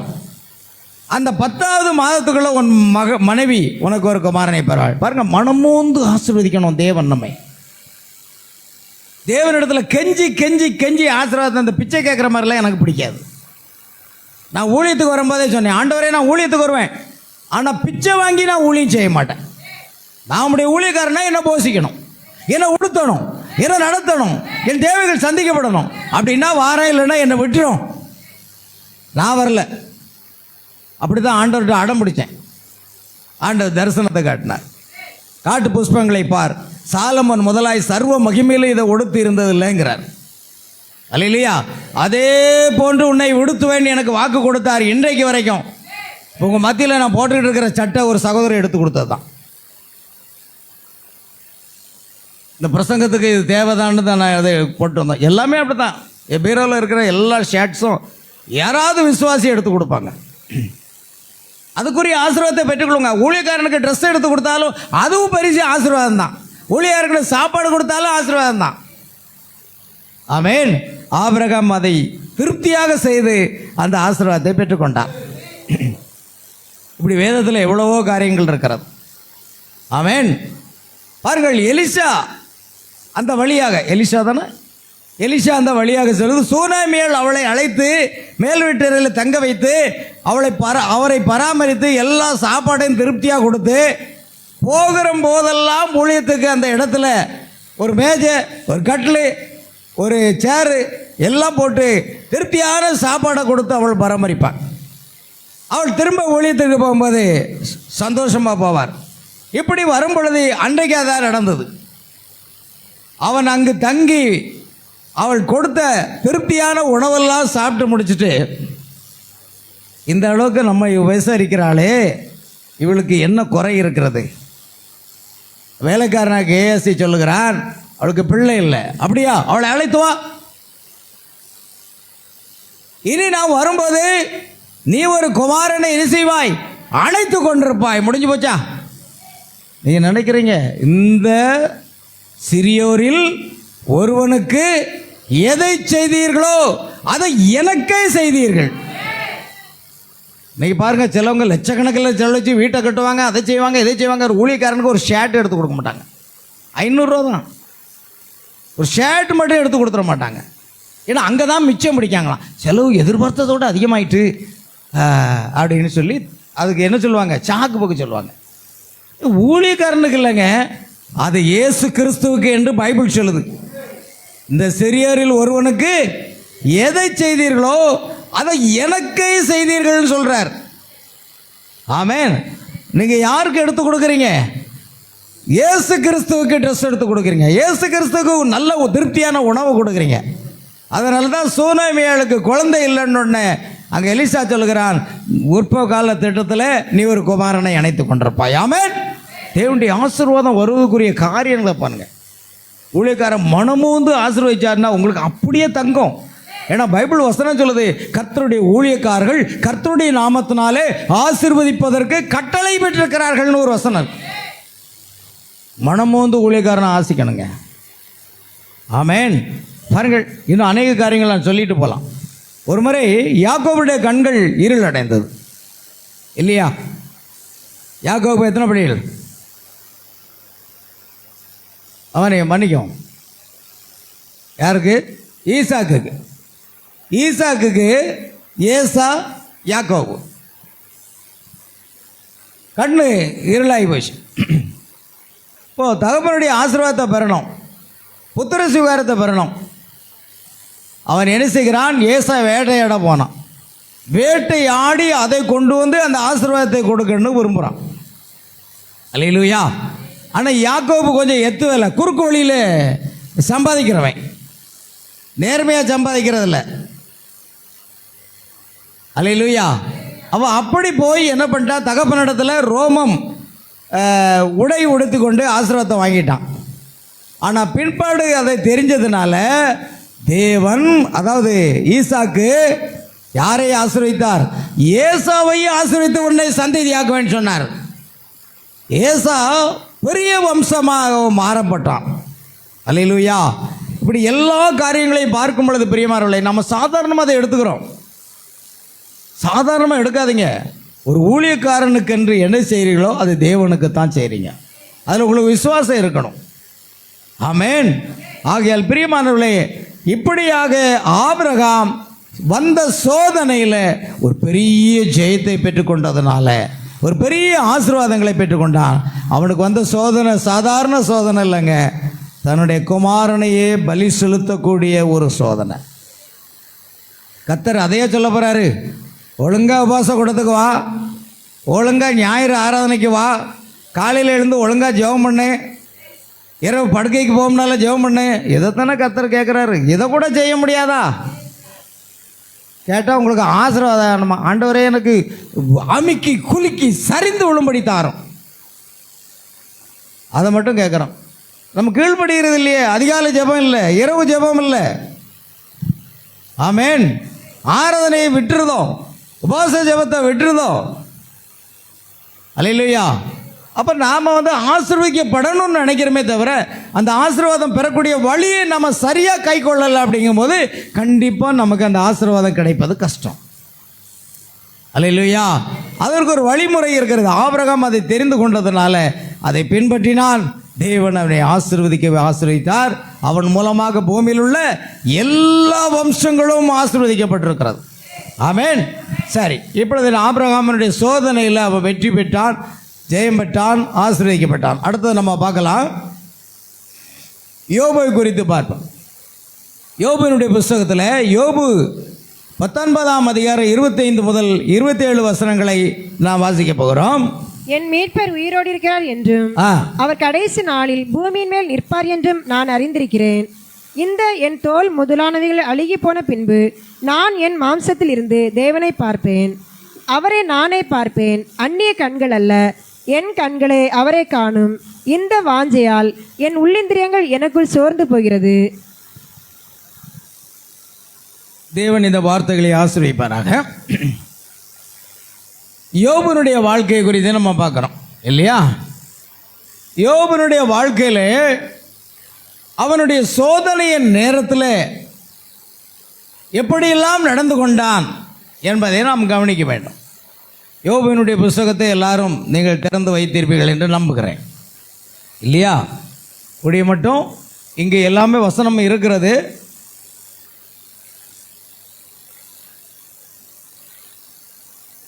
யோபு பழைய ஏற்பாட்டில் இருக்கிறதா புதிய ஏற்பாட்டில் இருக்கிறதா? அப்படியா? கரெக்டாக கண்டுபிடிச்சிட்டிங்களா?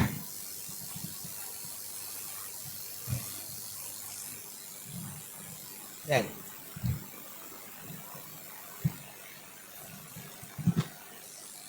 யோபுனுடைய புஸ்தகத்தை நம்ம பார்க்குறோம் இல்லையா? 19ஆம் அதிகாரம். இப்போ யோபுனுடைய அந்த வாழ்க்கையை நம்ம பார்க்குறோம் பாருங்க. அவன் எப்படிப்பட்டவனாக இருப்பான்? யோபு 1ஆம் அதிகாரத்தை நம்ம முதலாவது வாசிப்போம். யோபு 1ஆம் அதிகாரம். ஊர்ஸ் தேசத்திலே யோபு என்னும் பெயர் கொண்ட ஒரு மனுஷன் இருந்தான். அந்த மனுஷன் உத்தமனாக இருந்தான், சன்மார்க்கனாக இருந்தான், தேவனுக்கு பயந்து பொல்லாப்புக்கு விலகிறவனுமாக இருந்தான். ஒரு விசுவாசி அப்படித்தானே இருக்க வேண்டும். நாம விசுவாசிங்கிற ஸ்தானத்தில் இன்னும் சரியா இல்லைன்னா எப்படி தேவ ஆசீர்வாதம் வரும்? ஆகையால் அவனுக்கு 7 குமாரரும் 3 குமாரத்திகளும் இருந்தாங்க. அவனுக்கு 7000 ஆடுகளும் 3000 ஒட்டகங்களும் 500 ஏர் மாடுகளும் 500 கழுதைகளையும் ஆகிய மிருக ஜீவன்கள் இருந்ததுமின்றி திரளான பணிவிடைக்காரரும் இருந்தார்கள். அதனால் அந்த மனுஷன் கிழக்கத்தி புத்திரர் எல்லாரிலும் பெரியவனாயிருந்தான். யோபு ஒரு பெரிய செல்வசியமாட்டி. அவனுக்கு என்னென்னலாம் இருந்ததுன்னு பாருங்க. ஆமேன். இவையெல்லாம் நான் வாசித்தோம். அவன் கிழக்கத்தி அந்த புத்திரர் எல்லாரிலும் என்னவா இருக்கிறான்? பெரியவனாக இருக்கிறான். அப்படிப்பட்ட ஒரு நபராக இருக்கிறான். பாருங்க, அவனுடைய வாழ்க்கையில் நாம் பார்க்கிறோம். சரி, இப்பொழுது நாம் அங்கே வருவோம். சரி, அப்படியே எடுப்போம், கீழே எடுப்போம். 7வது வசனமா 8வது வசனம்? 8வது வசனம். என் தாசனாகிய 7வது வசனம். 7. சாத்தானை பார்த்து நீ எங்க இருந்து வருகிறாய் என்று பாருங்கள். அதுக்கு முந்தின வருஷமே வாசித்தா நல்லா இருக்கும். தேவபுத்திரர் கர்த்தருடைய சந்நிதியில் வந்து நின்ற போது சாத்தானும் அவர்கள் நடுவிலே வந்து நின்றார். பாருங்கள், ஒரு நாள் தேவபுத்திரர் கர்த்தருடைய சந்நிதியில் வந்து நின்ற போது சாத்தானும் அவர்கள் நடுவில் வந்து நின்றார். கர்த்தர் சாத்தானை பார்த்து நீ எங்க இருந்து வருகிறாய் என்றார். சாத்தான் கர்த்தருக்கு பிரதித்திரமாக பூமி எங்கும் உலாவி அதில் சுற்றி திரிந்து வருகிறேன் என்றார்.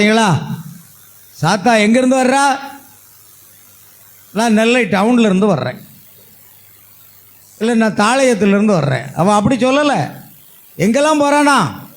பூமி எங்கும் சுற்றி திரிந்து. நான் பூமி எங்கும் என்ன செய்கிறேன்? உலாவி எங்க போச்சு? காணும் வசனத்தை. பூமி எங்கும் உலாவி அதில் சுற்றி திரிந்து வருகிறேன் என்றார்.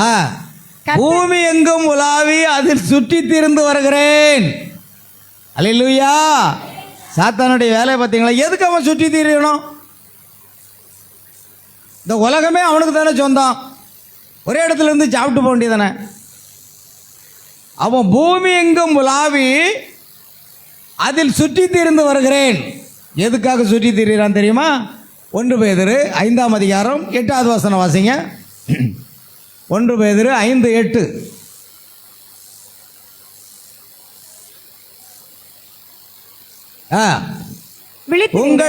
விழித்திருங்கள், ஏனெனில் உங்கள் எதிராளியாகிய பிசாசானவன், உங்கள் எதிராளியான பிசாசானவன் கர்ச்சிக்கிற சிங்கம் போல எவனை விழுங்கலாம் என்று சென்று தேடி வருகிறான். உங்கள் எதிராளியான பிசாசன் கர்ச்சிக்கிற சிங்கம் போல எவனை விழுங்கலாமோ என்று வகை தேடி சுற்றி தருகிறான். அப்ப எதுக்கு அவன் பூமி எங்கேயும் உலாவி சுற்றி வருகிறேன்னு சொல்றதுக்கு எதுக்கு சுற்றி வந்தான்? இன்னைக்கு சிறப்பு கூட்டமா எத்தனை பேர் ஆராதனைக்கு போறாங்கன்னு நான் ஒரு கை பார்த்துடுறேன். சிறப்பு கூட்டமா, ராபோஜனமா, மத்தியானம் சாப்பாடா, நான் ஒரு கை பார்த்துருந்தேன். யார் போகிறா யார் போக விடாமல் ஆக்குறான்னு பாரு. காலையிலே அவன் சுற்றி வர்றான். நேராக பாளையங்கோட்டையில் திம்மராஜபுரத்தில் ஆரம்பித்து கீழநத்தம் போய் அங்கேருந்து நேராக எங்கே போயிடுறான்? புதுக்குளம் போய், அல்லேலூயா, வல்லவங்கோட்டைக்கு போய், கோட்டூருக்கு போய் அப்படியே சுற்றி வர்றான். ஏன்னா அப்படி தான் பைபிள் சொல்லுது. அவன் பூமி எங்கும் உலாவி. அல்லேலூயா, கர்த்தர் ஸ்தோத்திரம் உண்டாகட்டும். சில பேர் காலையில் வேகமாக போனோம். ஏன் நீ சிறப்பு கூட்டம் வேகமாக போனோம்? உடனே சாத்தான் பாப்பா நீ வேகமாக போயிடுவியோ பாரு, நீ போகிற பஸ்ஸில் என்ன டயரை பஞ்சர் ஆக்கிடுவான். அவன் பஞ்சர் ஆக்கிடுவான். உங்களுக்கு அது புரியாது. இன்னைக்கு சரியான டைமுக்கு ஆராதனைக்கு வராதப்போ செய்கிறதும் சாத்தான் தான். ஏன்னா உங்கள் எதிராளியான பிசாசானவன் பூமி எங்கும் சுற்றி வருகிறேன்னு தேவனிடத்தில் போய் சொல்கிறான். நீ எங்கப்பா போயிட்டு வர? எங்கேருந்து வர்ற? ஆமேன். நான் திம்மராஜபுரத்தில் ஆரம்பித்து கீழநத்தம், கோட்டூர், புதுக்குளம், வல்லவங்கோட்டை எல்லாம் சுற்றி வருகிறேன். எதுக்கப்பா? இன்னைக்கு யார் தான் ஆராதனைக்கு போகிறான்னு பார்ப்போம். போகிறவங்களையும் டைமுக்கு நான் பார்க்க விட மாட்டேன் அப்படின்னு அவன் ரவுண்ட் அடிச்சுட்டு வரான். உண்மையா இல்லையா? அவன் வேலை அவன் ஒழுங்காக செய்கிறாங்க. நம்ம அந்த தந்திரத்தை புரியுறதில்ல. பிசாசனுடைய தந்திரம் புரியாது. அல்லேலூயா. பாருங்கள், தெளிந்த புத்தியுள்ளவர்களாக இருங்கள், விழித்திருங்கள். ஏனெனில் உங்கள் எதிராளியாக பிசாசானவன் கர்ச்சிக்கிற சிங்கம் போல எவனை விழுங்கலாமோ என்று வகை தேடி சுற்றி தருகிறான். இப்போ அந்த செய்திக்கு போவோம். யோபு 1 பாருங்க. அவன் வகை தேடி சுற்றி தருகிறான்னு எழுதியிருக்கிறான். அவன் எவனை விழுங்கலாமோ அவன் வேலை அதுதான். தேவனுடைய ஆசீர்வாதங்களை நாம் பெற்றுக்கொள்ளக்கூடாது என்பதில் அவன் கவனமாக இருக்கிறான். அதை ஜெயித்தாகணும். இன்னைக்கு காலையில் எத்தனை பேருக்கு சோதனை வந்தது? இன்னைக்கு காலையில் சோதனையில் எல்லாரும் கடந்தானே வந்திருக்கீங்க. ஆமேன். அதனால தான் 11 மணிக்கு வர முடிஞ்சது. ஆமேன். ஏன்னா சோதனையில் கொஞ்சம் அவன் என்ன பண்ணிட்டான்? டைமுக்கு கொண்டு போக விடாமல் பார்த்துட்டான். எல்லாமே பிசாசு. நீங்கள் நினைக்கிற மணிக்கு தேவனை வந்து குறை சொல்லாதீங்க. இல்லை நான் அப்படி இப்படி உங்களை டைமுக்கு கூட போக விடையாமல் பிசாசு தடை பண்ணுறான். இன்றைக்கி அநேகரை காணும். சிறப்பு கூட்டத்தில் அநேகர் காணும். ஏன் தெரியுமா? சிறப்பு கூட்டம் எங்கே நடந்துக்கிட்டு இருக்கு? கிராம சபை கூட்டம் நடந்து கொண்டு இருக்கிறது கிராமத்தில். அதனால தான் இன்றைக்கி நிறைய பேர் ஆளை காணும். கேட்டு பாருங்க, நாளைக்கு யாரெல்லாம் வரலான்னு. இன்றைக்கி எல்லா கிராமத்துலேயும் முதலமைச்சர் அறிவித்திருக்காரு, என்ன நடக்கணுமா? கிராம சபை கூட்டம் நடக்குமா? அதனால் பார்த்தேன், ஏன் நான் ஒரு கூட்டம் வச்சுருக்கேன், ஸ்டீவன் வச்சுருக்க கூட்டத்துக்கு போகாத, என் கூட்டத்துக்கு வான்னு அவன் நிறைய பேர் அங்கே இழுத்துட்டு போயிட்டான். உங்களையும் ஒரு சிலர் இழுக்க பார்த்தான். ஆனால் எப்படியே தப்பி வந்துட்டீங்க. உங்களுக்கு புரிஞ்சிருக்கும். கவனிங்க. அதில் அவனுடைய வேலை அவன் கரெக்டாக செய்கிறாங்க. சாத்தானுடைய வேலை ஆதியிலே அவன் அதைத்தான் செய்தான். தேவனுக்கும் ஆதாம் ஏவாளுக்குள்ள உறவை என்ன செய்தான்? அவன் முறித்ததே அவன் தான். தந்திரமாக வந்து முறித்து தேவனுடைய மகிமை இழந்து ஏதேன் தோட்டத்தை விட்டு என்ன செய்யப்பட்டாங்க? துரத்தப்படுவாங்க. அதுக்கு காரணம் இதே சாத்தான் தான். அப்போ தேவனுடைய சமூகத்தை விட்டு துரத்தப்படுவதற்கு காரணமே சாத்தான் என்றால் இன்றைக்கு அவன் அதைத்தான் செய்கிறான். உங்கள் எதிராளியாக பிசாசானவன் கட்சிக்கிற சிங்கம் போல எவனை விழுங்கலாமோ என்று வகை தேடி சுற்றி திரிகிறான் என்று வேதம் சொல்கிறது. பாருங்கள், இப்பொழுது அப்படியாக ஒரு நாள் கர்த்தர் சாத்தானை பார்த்து கேட்கிறாரு, நீ எங்கேருந்து வருகிறாய் என்றார். சாத்தான் கர்த்தருக்கு பிரேதமாக பூமி எங்கு உலாவி அதில் சுற்றி திரிந்து வருகிறேன் என்றார். கர்த்தர் சாத்தானை நோக்கி, என் தாசனாகிய யோபின் மேல் நீ கவனம் வைத்தாயோ? கரெக்டாக கண்டுபிடிச்சார் பாருங்க. நீ யார் மேலே கவனம் வைக்கா? சொடலையாண்டி மேலேயா கவனம் வச்சா? முனியாண்டி மேலேயா? அவெல்லாம் நம்ம ஆளு. அல்லேலூயா. அவெல்லாம் கவலைப்பட மாட்டான். யார் மேலே கவனம் வச்சான்? யோபு மேலே கவனம் வைத்தான். அவனுடைய தாசன். தேவன் சொல்றார், என்னுடைய தாசன், அவன் மேல் நீ கவனம் வைத்தாயோ? அப்போ சாத்தான் யார் மேலே கவனம் வைக்கா? அவிசுவாசிகள் மேலே இல்லை, விக்கிரக வழிபாடு செய்கிறவில்ல, சாராய கடைக்கு போகிறவில்ல. ஆமேன். சாராய கடைக்கு போகிறவனை பார்த்து சாத்தான் சொல்லுவான், இன்னும் ஒரு பாட்டில் வாங்கி நல்லா குடிச்சு சாவு அப்படின்வான். அவன் இன்னும் தைரியம் கொடுப்பான். ஆனால் தேவனுடைய பிள்ளைகளே, உங்களுக்கு தான் தொல்லை சாத்தான். அதுதான், என் தாசனாகிய யோபின் மேல் நீ கவனம் வைத்தாயோ? அடுத்த கேள்வியை பாருங்க. உத்தமனும் சன்மார்க்கனும் தேவனுக்கு பயந்து பொல்லாப்புக்கு விலகிறவனுமாகிய அவனை போல் பூமியில் ஒருவனுமே இல்லை. ஆமேன். எவ்வளவு பெரிய சாட்சிங்க. ஆமேன். எவ்வளவு பெரிய சாட்சியை பாருங்க. தேவன் சொல்லுகிறார், நீ அவனை ஒன்று செய்ய முடியாது. அவன் என் தாசன். அல்லேலூயா. அவன் உத்தமன், அவன் சன்மார்க்கன், அவன் தேவனுக்கு பயந்து பொல்லாப்புக்கு விலகிறவன். அவனை போல பூமியில் ஒருவனும் இல்லை. எவ்வளோ பெரிய சாட்சி கொடுக்காரு பார்த்தீங்களா? தேவன் நமக்கு என்ன சாட்சி கொடுக்க முடியும்? பக்கத்து வீட்டுக்காரன் சாட்சி கொடுக்காண்டா. அவனுக்கு 1/2 கிலோ ஸ்வீட் வாங்கிட்டாங்க சுதந்திர தினத்துக்குன்னு சொல்லிட்டு ஆராதனை பிடிச்சி 1/2 கிலோ வாங்கிட்டு கொடுங்க, மகராசியாக இருப்பான், நல்லா இருப்பான்னு ஒன்று வாழ்த்துவான். அதுவும் இல்லை, தேவன் சாட்சி கொடுக்கணும். எபிரேயர் 11ஆம் அதிகாரம் 5ஆம் வசனம் இப்படி சொல்லுகிறது. 5, 6வது வசனம் நினைக்கிறேன். விசுவாசத்தினாலே ஏனோக்கு மரணத்தை காணாதபடி எடுத்துக்கொள்ளப்பட்டான். அவன் எடுத்துக்கொள்ளப்படுவதற்கு முன்பாகவே தேவனாலே சாட்சி பெற்றான். எப்படி யோபு தேவனாலே சாட்சி பெற்றானோ, ஆபிரகாம் தேவனாலே சாட்சி பெற்றானோ, அதே போன்று யாரு? ஏனோக்கு சாட்சி பெற்றான். அவன் எடுத்துக்கொள்ளப்படுவதற்கு முன்பாகவே தேவனாலே சாட்சி பெற்றான். அப்போ நம்முடைய சாட்சி யார் கொடுக்கணுங்க? அவன் இருதயத்துக்கு ஏற்றவன், நான் சொல்லுகிறபடியெல்லாம் செய்வான். அப்படி விசுவாசியை குறித்து தேவன் என்ன செய்யணும்? சாட்சி கொடுக்கணும். பாஸ்டர் நல்ல விசுவாசின்னு சொல்கிறதில்ல, அது ஒரு பக்கம் இருக்கட்டும். ஆனால் தேவன் நம்மை குறித்து சாட்சி கொடுக்க வேண்டும். பிரியமானவர்களே, அதுதான் உண்மையான சாட்சியாக இருக்கு. அல்லேலூயா. கர்த்தருக்கு மகிமை உண்டாகட்டும். பாருங்க, இப்பொழுது தேவன் சாட்சி கொடுக்கிறார். அதற்கு சாத்தான், கர்த்தருக்கு பிரியத்திரமாக யோபு விருதாவாகவா தேவனுக்கு பயந்து நடக்கிறான்? அடுத்த கேள்வி ஆரம்பிக்கான். விருதாவாகவா உமக்கு பயந்து நடக்கிறான்? நீர் அவனையும் அவன் வீட்டையோ அவனுக்கு உண்டான எல்லாவற்றையும் சுற்றி வேலி அடைக்கவில்லையோ? அவன் கைகளின் கிரியை நீர் ஆசீர்வதித்தீர், அவனுடைய சம்பத்து தேசல் பெருக செய்தீர். ஆமேன். அவன் எதற்காக அவன் பயந்து நடக்கிறான் என்றால், அவனை நீர் ஆசீர்வதித்திருக்கிறேன், அவருடைய சம்பத்தை பெருக செய்தீர். ஆமேன். அதனால தான் அவன் உமக்கு பயப்படுகிறான். அல்லேலூயா. அவனுடைய எல்லா சொத்து சுகத்தையும் நீர் நினைச்சதீர், வேலை எடுத்து பாதுகாத்துக்கிறேன். அவன் இப்படியாக தேவனோடு பேசி கொண்டிருக்கும் போது, ஆனாலும் உம்முடைய கையை நீட்டி அவனுக்கு உண்டானவை எல்லாம் தொடுவீரானால், ஆமேன், அவனுக்கு உண்டானவை எல்லாம் தொடுவீரானால், அப்பொழுது அவன் உமது முகத்துக்கு எதிரே உம்மை தூசிக்கான பாரோ. ஒரு சோதனையை கொண்டு வந்து அவனுக்கு ஒரு நஷ்டத்தை உண்டாக்கும், ஒரு கஷ்டத்தை உண்டாக்கும், வேறு வேதனை உண்டாக்கும், அவன் உன்னை தூசிக்கான பாரும். தாத்தா ஆண்டவர் அப்படியே தூண்டி விடுறான் பாருங்க. அல்லேலூயா. தேவனுக்கும் யோபுக்குள்ள ஐக்கியத்தையும் அன்பையும் உறவையும் கெடுக்கிறதுக்கு என்ன பண்றான்?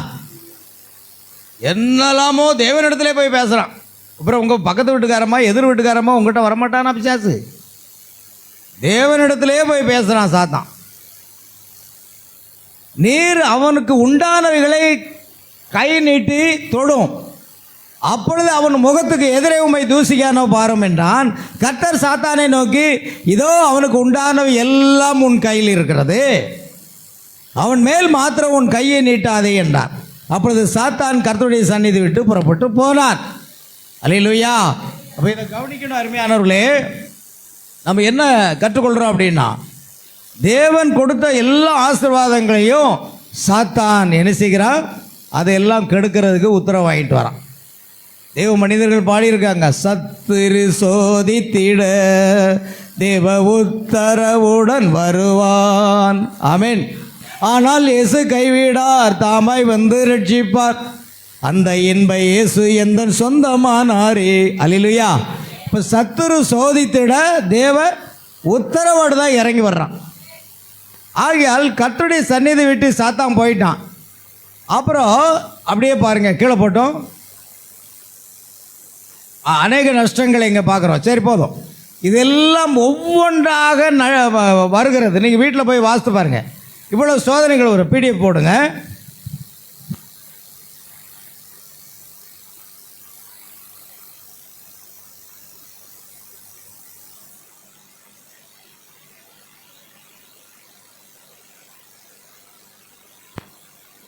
ஆகையால் எல்லாம் நஷ்டம். பிள்ளைகள் செத்து போனார்கள், வேலைக்காரர்கள் செத்து போனார்கள், கழுதைகள் செத்து போனன, எல்லா மிருகங்களும் செத்து போயின. ஆமென். ஆனால் ஒரு நாள் அவனுடைய சரீரத்தில் என்ன வந்தது? கொப்பளங்கள் வந்தது. பாருங்கள், யோபு 19ஆம் அதிகாரத்தை எடுத்துக்கொள்ளுங்கள். அங்கே என்ன நடக்கிறது?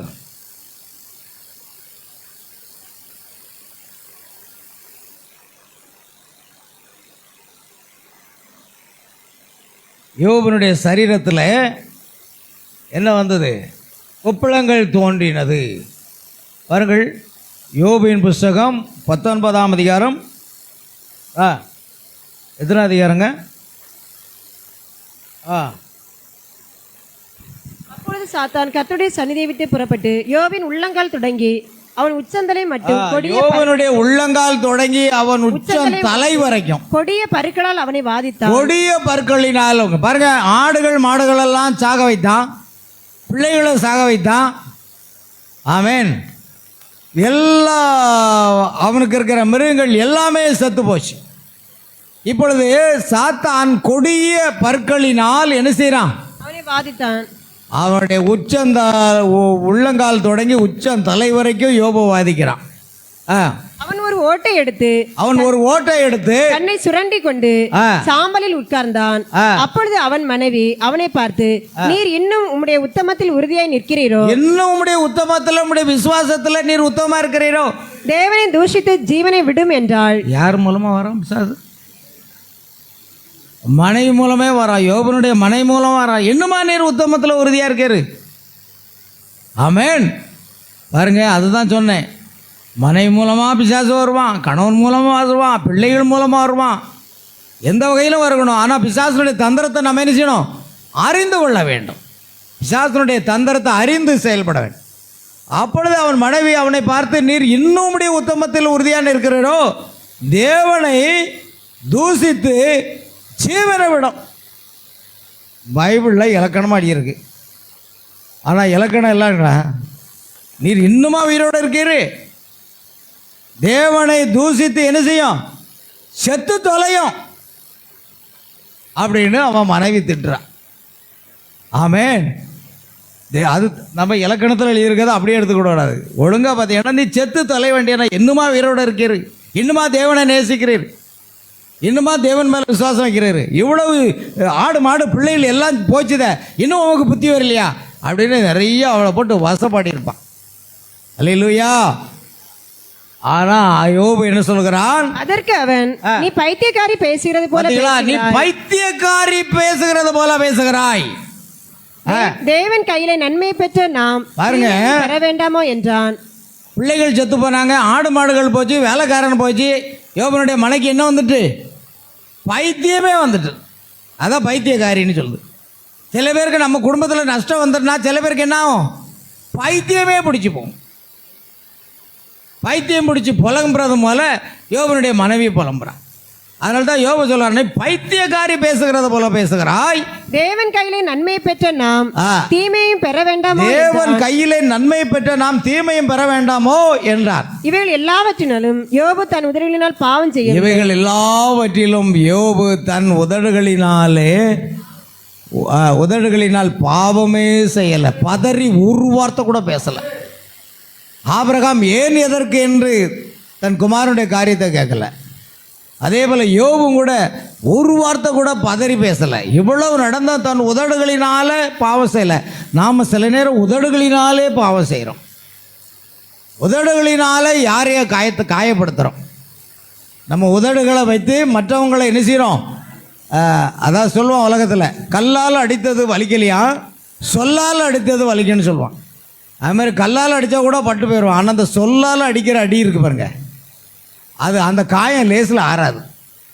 அதனால் நாவுகளை நம்ம ரொம்ப கவனமாக வச்சுக்கிடணும். அல்லேலூயா.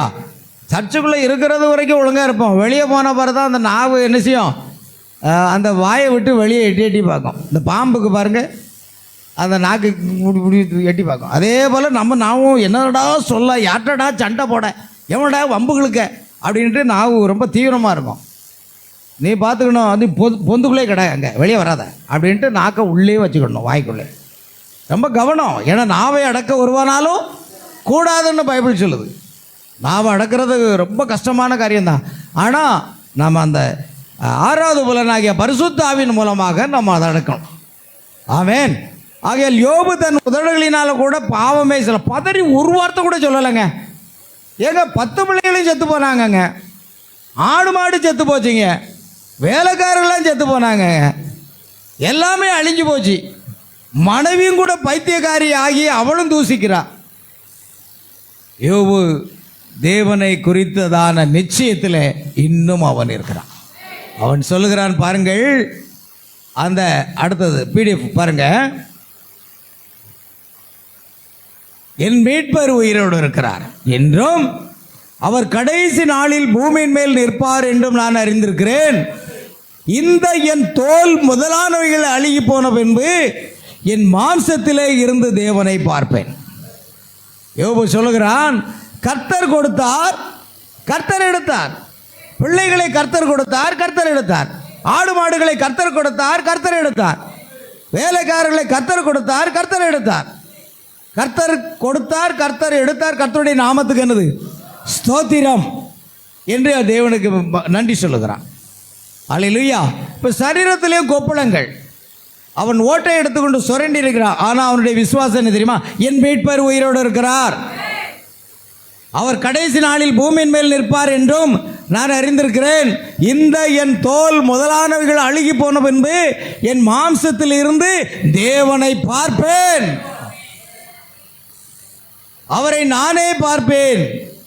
அந்நிய கண்கள் அல்ல, என் கண்களே அவரை காணும். இந்த வாஞ்சையால் என் உள்ளிந்திரியங்கள் எனக்குள் சோர்ந்து போகிறது. அல்லேலூயா. ஆமென். பாருங்க, அவருக்கு ஒரே ஒரு வாஞ்சை தான் இருக்குது.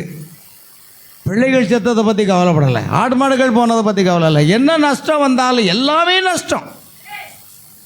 தனக்கு ஆறுதல் சொல்லக்கூடிய மனைவியும் பைத்தியக்காரி போல பேசுகிறா. ஆமென். அப்படிப்பட்ட சூழ்நிலையில் இந்த தோல் முதலானவர்கள் எல்லாம் அழுகி போனாலும் பரவாயில்ல. ஆமென்.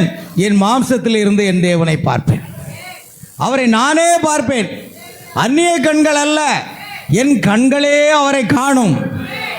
இந்த வாஞ்சையினால் என் உள்ளிந்திரியங்கள் எனக்குள் சோர்ந்து போகிறது. அல்லேலூயா. என் இயேசுவை காண என் உள்ளம் எப்போதும் என்னிலே வாஞ்சிக்குதே. எப்போதவர் முகம் கண்டேனான், என்னாலும் அவரில் ஜீவிப்பேன் நான், என்னாலும் அவரில் ஜீவிப்பேன் நான். என் இயேசுவை காண என் உள்ளம் எப்போதும் என்னிலே வாஞ்சிக்குதே. எப்போதவர் முகம் கண்டு நான் எந்நாளும் அவரில் ஜீவிப்பேன் நான், எந்நாளும் அவரில் ஜீவிப்பேன் நான். அல்லேலூயா. அதுதான் யோபனுடைய வாழ்க்கையில் நான் அவரை பார்க்கணையா, அவரை காண வேண்டாம். அந்த ஒரு ஆசை தவிர வேறு ஆசை இல்லை. உங்களுக்கு என்னவாக இருக்கிறது பிரியமானவர்களே? நான் ஆண்டவரை பார்க்க வேண்டும், நான் இயேசுவை பார்க்க வேண்டும். அல்லேலூயா. அதனால் என்னுடைய உள்ளிந்திரியங்கள் அவரை காண வேண்டும் என்று வாஞ்சையினால் என் உள்ளிந்திரியங்கள் எனக்கு பாருங்க. இப்போ யோபனுடைய சரித்திரத்தை நம்ம சற்று நேரம் பார்க்கலாம். வேதாகமத்தில் மிகவும் பழமையான யோபின் புத்தகமானது மோசே ஆதியாமத்தை எழுதுவதற்கு முன்பே எழுதப்பட்டதாக வேதாகமத்தின் பழமையான புத்தகமானது என நம்பப்படுகிறது.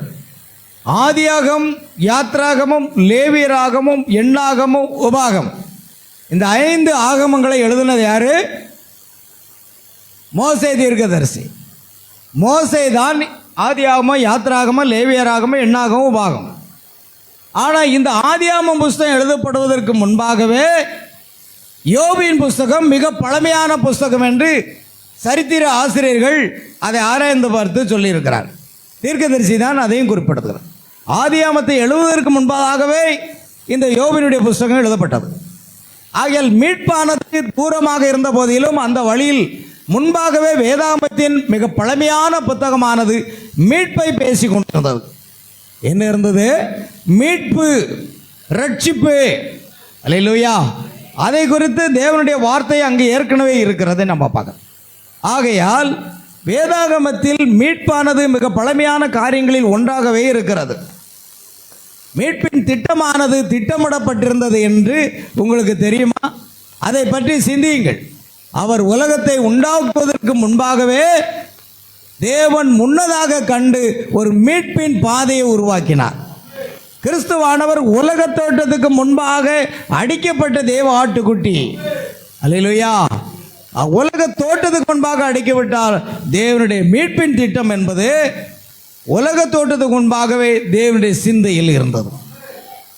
அந்த வெளிப்பாட்டை பெற்றுக்கொண்ட இந்த யோபு என் மீட்பர் உயிரோடு இருக்கிறார். அல்லேலூயா. அதுதான் காரியம். உலகமானது உண்டான பாதையின் முன்பே தேவன் ஒரு மீட்பின் திட்டத்தை உடையவராக இருந்தார்.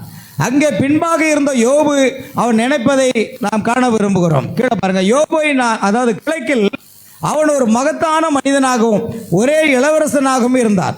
அவன் கிழக்கு வரை போகும்போது இளவரசர்கள் அனைவரும் அவனை குனிந்து வணங்கினர். பாருங்க, நம்ம யோபு 1ஆம் அதிகாரத்தில் பாருங்க, அவன் பெரிய மனிதனாக இருந்தான். ஆகையில் எல்லா இளவரசர்களும் யோபுவை என்ன செய்தார்கள்? குனிந்து வணங்கினார்கள் என்று எழுதியிருக்கிறது. அவன் ஒரு மகத்தான மனிதனாக இருந்தான். அவன் தேவனை நேசித்து அவன் கர்த்தருக்கு பயந்தவனாக இருந்தான். தேவன் அதை குறித்து சாட்சி கொடுத்தார். பாருங்கள், இதை நம்ம ஏற்கனவே வாசித்து விட்டோம். போட்டு அப்படியே மேலே போட்டு. ஒரு நாள் சாத்தான் தேவனுக்கு முன்பாக வந்தான். என் தாசனாகிய யோபின் மேல் கவனம் வைத்தாயோ? உத்தமனும் சன்மார்க்கனுமாகிய அவனை போல பூமியில் ஒருவனும் இல்லை என்ற தேவ குமாரர்களுக்கு முன்பாக தேவன் கூறினார். யாருக்கு முன்னால? தேவ சமூகத்திலே மனிதனை குறித்து பரலோகத்தில் சாட்சி கொடுக்கிறார். இயேசு ஒரு நாள் சொன்னார், என்னுடைய சாட்சி தேவனிடத்தில் இருக்கிறதுன்னு சொன்னார்.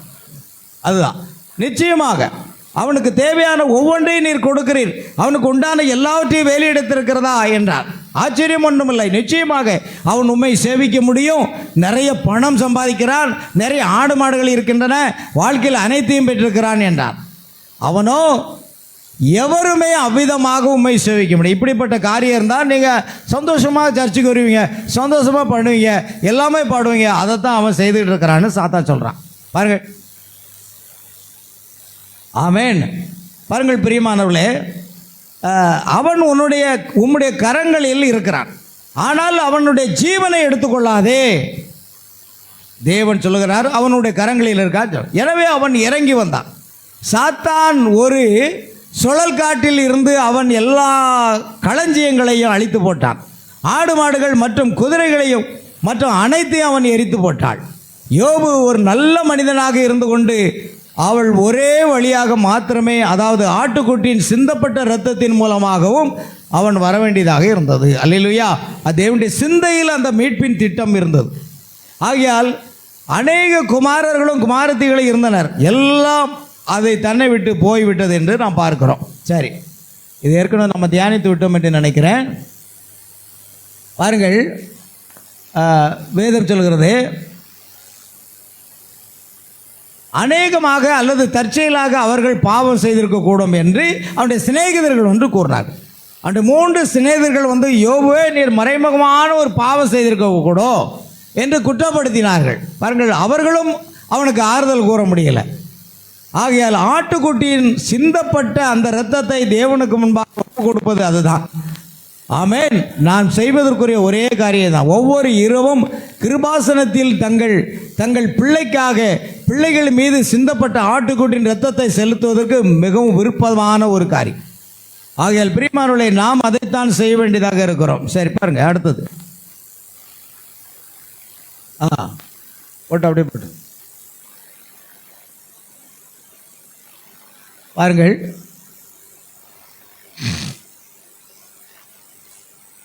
ஒரு குடும்பத்தை பற்றி தீர்க்கதரிசி சொல்றார்.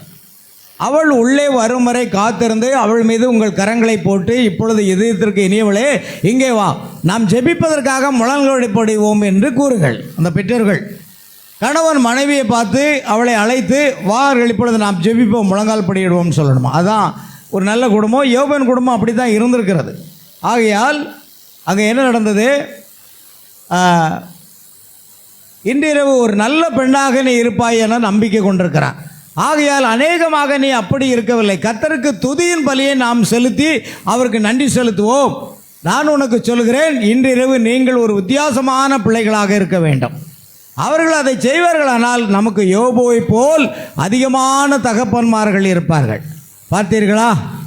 மகள் அதன் தொல்லை என்னவென்று தாய்மார்கள் இன்றைக்கு மகள்களுடன் அப்படிப்பட்ட இடங்களுக்கு செல்கிறார்கள்.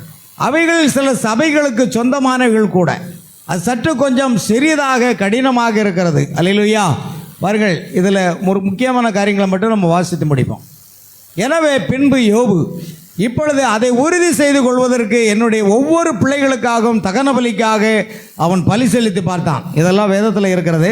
அந்த பிள்ளைகள் ஒருவேளை தவறு செய்திருப்பார்களோ என்று அதற்காக அவன் தகன பலி எல்லாமே செலுத்தினான். ஆட்டுக்குட்டி அவன் செலுத்தினான். எல்லாம் நம்ம பார்க்கிறோம். சரி, ஏற்கனவே நாம் கூடிய வரைக்கும் அதனுடைய முக்கியமான காரியத்தை பார்த்துட்டோம். பாருங்கள், பிறகு என்ன நடந்தது என்று கவனிங்கள். பின்பு வெளியில் சாம்பல் குவியலில் உட்கார்ந்து அங்கே வெளியில் ஒரு மண்பாண்ட தூண்டினாலேயே அல்லது ஏதோ ஒரு ஓட்டினாலே தன்னை சுரண்டு கொண்டிருந்தான். அவனுடைய மனைவி வாசலுக்கு வந்தால் அவனது நண்பர்கள் அனைவரும் சென்று விட்டனர். நண்பர்களும் அவனை தூசித்து விட்டு, நீ மறைமுகமாக ஏதோ பாவம் செய்கிறார். 3 சபையின் அங்கத்தினர்கள் குறை கூறி அவனுக்கு 7 நாள் அளவும் தங்கள் முதுகை திருப்பி கொண்டு அவனோட பேசவும் கூட இல்லை. ஒரு ரகசிய பாவியாக இருக்கிறான் என்று அவனை குற்றப்படுத்தினார். அல்லேலூயா. ஆனால் யோபு அவன் ஒரு ரகசிய பாவியாக இருக்கவில்லை என்று யோபு தன் இருதயத்தில் அறிந்திருந்தான். ஆமென். அல்லேலூயா. சிந்தப்பட்ட இரத்தத்தின் அடிப்படையின் மேல் அவன் தன் பாவத்தை அறிக்கை செய்திருந்தான். அந்த அடிப்படையின் கீழ் தேவன் அவனை சந்திக்க கடமைப்பட்டவர் என்பதை அவன் அறிந்திருந்தான். ஆட்டுக்குட்டியின் இரத்தம் சிந்தப்படுவதுதான் பாவத்திற்கான ஒரே ஒப்புரவாகுதல். அது கடைசியாக கிறிஸ்து வரும் வரையிலும் தேவன் வாக்குறுத்த மீட்பின் ஒரு நிழலாகவே இருந்தது. ஆகையால் யோபு தேவனை சந்திக்க வேண்டும். அவன் ஒரு ரகசிய பாவியாக இருக்கவில்லை. அவனிடம் பாவம் இல்லை. ஏனென்றால் தேவனுக்கு வேண்டிய பலி அவன் செலுத்தியிருந்தான். அவனுடைய மனைவி நயமாக அக்கறையற்று வெளியில் வந்து, யோபுவே என்றாள், நீர் மிகவும் பரிதவிக்கப்பட்டிருக்கிறாய். நீர் ஏன் அப்படி தேவனை சபித்து மறிக்கக்கூடாது என்றாள். இப்பொழுது நீ பைத்தியக்காரி பேசுகிறது போல பேசுகிறாய் என்று அவன் கூறினான். கர்த்தர் கொடுத்தார், கர்த்தர் எடுத்தார், கர்த்தருடைய நாமத்துக்கு ஸ்தோத்திரம். இந்த உலகத்தில் நாம் எதையும் கொண்டு வரவும் இல்லை, எதையும் எடுத்துக்கொண்டு போவதும் இல்லை. கர்த்தர் கொடுத்தார், கர்த்தர் எடுத்தார், கர்த்தருடைய நாமத்துக்கு ஸ்தோத்திரம் என்று அவன் எவ்வளவு விசுவாசத்தில் உறுதியாக இருக்கிறான் என்பதை பாருங்கள். அல்லேலூயா. தேவனுடைய வார்த்தையில் விசுவாசம் கொண்டு சாம்பல் குவியில் அமர்ந்துள்ள உத்தமமான ஒரு மனிதன். ஆமென். ஆகையால் வீடு திரும்ப வழியில் ஆட்டுக்குட்டியின் சிந்தப்பட்ட இரத்தத்தின் மூலமாக அந்த மீட்பு வருகிறது என்பதை தேவனுடைய வார்த்தையானது அவனுக்கு அறிமுகப்படுத்தி இருந்தது. அவருக்கு ஒரு வெளிப்பாடு கிடைத்தது. சிந்தப்பட்ட அந்த இரத்தம் உலக தோற்றத்துக்கு முன்பாகவே என்னுடைய பாவங்களுக்காக, என்னுடைய அக்கிரமங்களுக்காக அவருடைய இரத்தம் என்ன செய்யப்பட்டிருக்கிறது, சிந்தப்பட்டிருக்கிறது என்பதை புரிந்து கொண்டான். ஆகையால் பிரியமானவர்களே, பாவிகளாகி நீங்கள் அங்கே தான் இருக்கிறீர்களா? அழிவில்லாத ஜீவியத்திற்கு திரும்பமாக வீட்டிற்கு வர வேண்ட குற்றமற்ற தேவனுடைய சிந்தப்பட்ட இரத்தமானது வாசலில் பூசப்பட்டிருக்கிறது. ஆமென், அல்லேலூயா. அவன் செய்ய இயன்ற அனைத்தையும் அவன் செய்தான் என்பதை யோபு அறிந்திருந்தான். சாத்தான் என்ன செய்ய வேண்டுமோ அத்தனையும் வாழ்க்கையில் செய்தான் யோபுவே. ஆகையால் என்ன நடக்கிறது? தேவனுடைய வார்த்தையின்படியே அது அவருக்கு தேவையாக இருக்கிறது என்று யோபு கூறினான். தேவன் அவனை குற்றமற்றவன் என்பதை அவன் அறிந்திருந்தான். எனவே கிழக்கிலிருந்து ஒரு சிறிய எலிகு என்னும் பெயர் கொண்ட இளவரசன் வந்தான். வேறு வார்த்தையில் கூற வேண்டுமானால் இயேசு கிறிஸ்துவை பற்றின முன் அறிவின்படியே தேவனுடைய வெளிப்படுத்தலாக இருக்கிறது. எல் என்பது தேவன் தாமே என்று அர்த்தம். எலிஹு அவன் யோபுவை நேராக்க ஆரம்பித்தான். யோபுவே பார் என்று அவன் கூறினான்.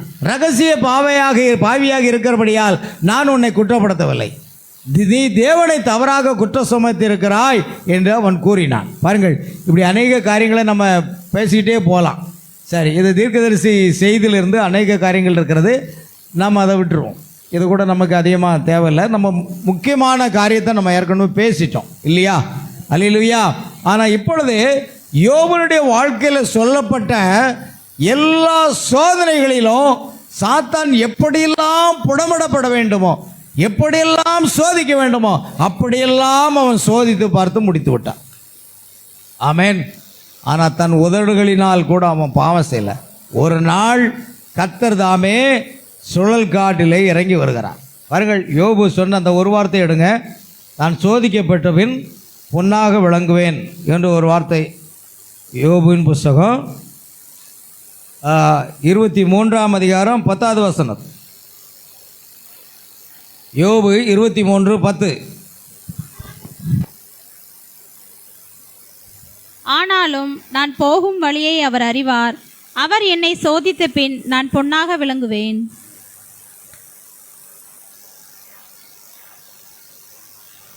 ஆனாலும் நான் போகும் வழியை அவர் அறிவார்.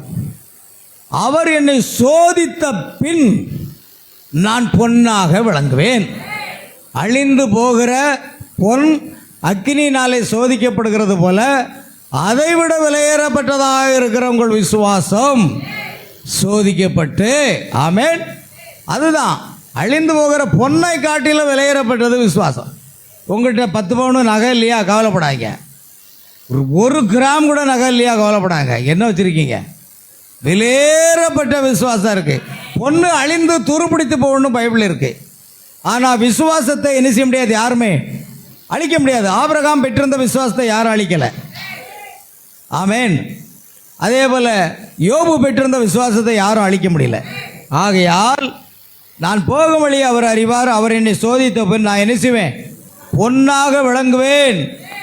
சோதிக்கப்பட்ட பிற்பாடு தான். பாருங்க, ஒரு தங்க ஆசாரி என்ன பண்ணுறாரு? கழிவெல்லாம் நிரம்பின ஒரு தங்க கட்டியை எடுத்து அந்த நெருப்பில் நன்றாக அதை வேக வைத்து சுத்தியலை கொண்டு அடிப்பார். திரும்ப அதை வேக வைத்து அடிப்பார். இப்போ அடிக்க அடிக்க அதில் கழிவெல்லாம் போன பிற்பாடு இவருடைய முகம் அதில் தெரியுமா? ஆமென். அதே போன்று தேவனும் நம்மை அடித்து அடித்து அடித்து நம்மை சுத்தப்படுத்தும் போது தேவனுடைய முகம் நம்மில் தெரியணும். இயேசு கிறிஸ்துடைய முகம் நம்மில் தெரியும் அளவுக்கு கர்த்தர் நம்மை புடமிட்டு கொண்டே இருப்பார். நீங்கள் நினைக்கிறீங்க கிறிஸ்தவன்னா ஆசீர்வாதம் மேலே ஆசீர்வாதம் தான். ஆசீர்வாதம் ஒரு பக்கம் இருக்கட்டும், ஆனால் தேவன் நம்மை அவருடைய சாயக்கு ஒப்பாக மாறும்படிக்கு முன்குறித்திருக்கிறதுனால, ஆமென், அப்படியாக கர்த்தர் நம்மை மாற்றிக்கொண்டே இருப்பார். பாருங்கள், கடைசியாக யோபின் புஸ்தகம் அந்த 42வது அதிகாரத்துக்கு வருவோம்.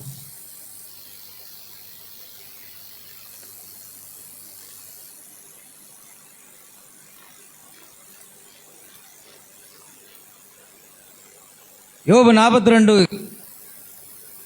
அந்த அதிகாரத்தில் நம்ம வாசிக்கிறோம். இவ்வளவு சோதனைக்கு பின் கர்த்தர் என்ன செய்கிறார்?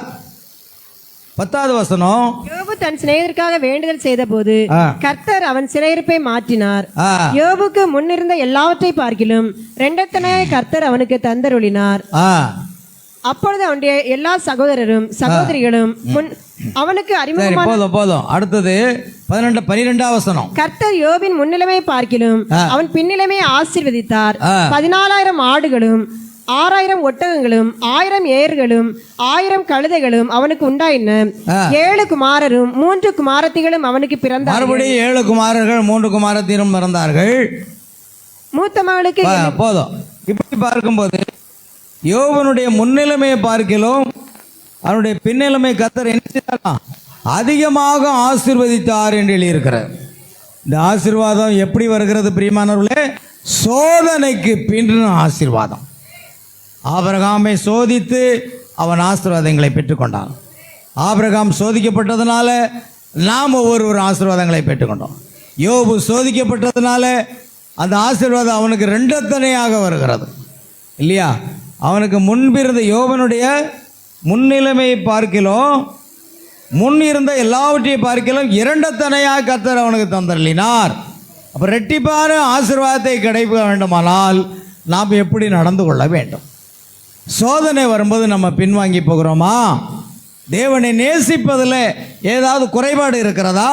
வார்த்தைக்கு கீழ்ப்படுகிறதுல குறைபாடு இருக்கிறதா? தேவனுக்கு பயப்படுகிற காரியத்தில் குறைபாடு இருக்கிறதா? அதை நாம் சரி செய்ய வேண்டும் பிரியமானவர்களே. அதை முற்றிலுமாக தேவ சமூகத்திலே நாம் அமர்ந்து நம்மை சரிப்படுத்திக் கொள்வோமானால், தேவனுடைய வார்த்தைக்கு மாத்திரம் முதலிடம் கொடுத்து நாம் ஜீவிப்போமானால், யோபனுடைய முன்னிலைமை பார்க்கிலும் அவருடைய பின்னிலைமை கர்த்தர் என்ன செய்தார்?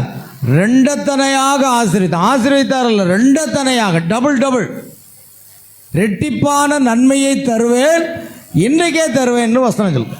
அப்போ ரெட்டிப்பான நன்மைகளை கர்த்தர் கொடுத்து நம்மையும் ஆசீர்வதிப்பார்.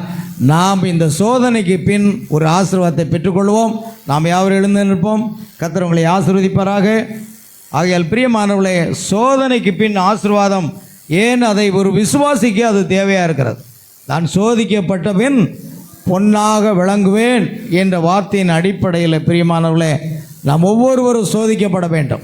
கிறிஸ்துவனிடத்தில் வரக்கூடிய ஒவ்வொரு விசுவாசிகளும் என்ன செய்ய வேண்டும்? சோதிக்கப்பட வேண்டும். அந்த சோதனைக்கு பின் தான் நமக்கு ஒரு ஆசீர்வாதம் வருகிறது. கர்த்தருக்கு ஸ்தோத்திரம் உண்டாகட்டும். நாம் கடைசியாக ஒரு பாடலை பாடி நாம் ஜெபித்து நிறைவேற்றுவோம். Praise the Lord Jesus. எல்லாரும் நாம் ஜெபிக்கலாம்.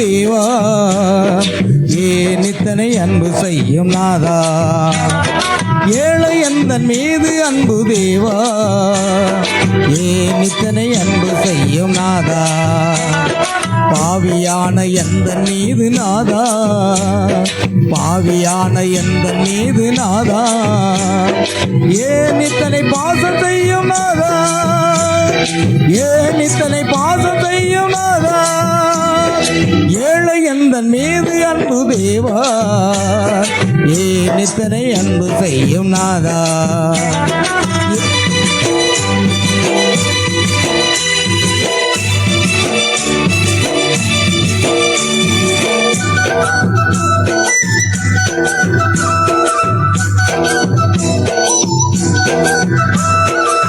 பையூரம் தாய் வயிற்றில் கருவாய் உருவாகும் முன்னை பேர் சொல்லி என்னை அழைத்து தெரிந்து கொண்ட விதம் நினைத்து, பையூரம் தாய் வயிற்றில் கருவாய் உருவாகும் முன்னை பேர் சொல்லி என்னை அழைத்து தெரிந்து கொண்ட விதம் நினைத்து அலைந்து அலைந்து உலகில் தெரிந்த என்னை தெரிந்து கொண்டதை நினைத்து அலைந்து அலைந்து உலகில் தெரிந்த என்னை தெரிந்து கொண்டதை நினைத்து பாடிட நாவு போதா தேவா உம் பாசத்துக்கு இணை ஏது நாதா. பாடிட நாவு போதா தேவா உம் பாசத்துக்கு இணை ஏது நாதா. ஏழை அந்த மீது அன்பு தேவா ஏன் இத்தனை அன்பு செய்யும் நாதா. ஏழை அந்த மீது அன்பு தேவா ஏன் இத்தனை அன்பு செய்யும் நாதா.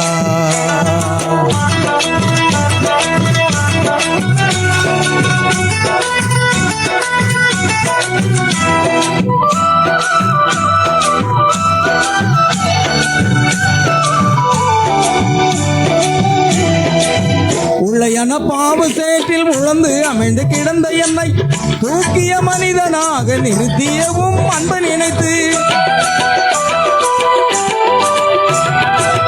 உள்ளையான பாவ சேற்றில் உமிழ்ந்து அமைந்து கிடந்த என்னை தூக்கிய மனிதனாக நிறுத்தியவும் அன்பை நினைத்து பணிந்து குனிந்து உணர்ந்து உள்ள நன்றியோடு உமை துணித்து கணிந்து குனிந்து உணர்ந்து உள்ள நன்றியோடு உமை நினைத்து நன்றிகள் கோடி சொல்வேன் தேவா உங்காசம் என்னும் தருணம் அன்பு நாதா. நன்றிகள் கோடி சொல்வேன் தேவா உம் பாதம் என்றும் தருணம் அன்பு நாதா. ஏழை அந்த மீது அன்பு தேவா ஏன் இத்தனை அன்பு செய்யும் நாதா. ஏழை அந்த மீது அன்பு தேவா ஏன் இத்தனை அன்பு செய்யும் நாதா.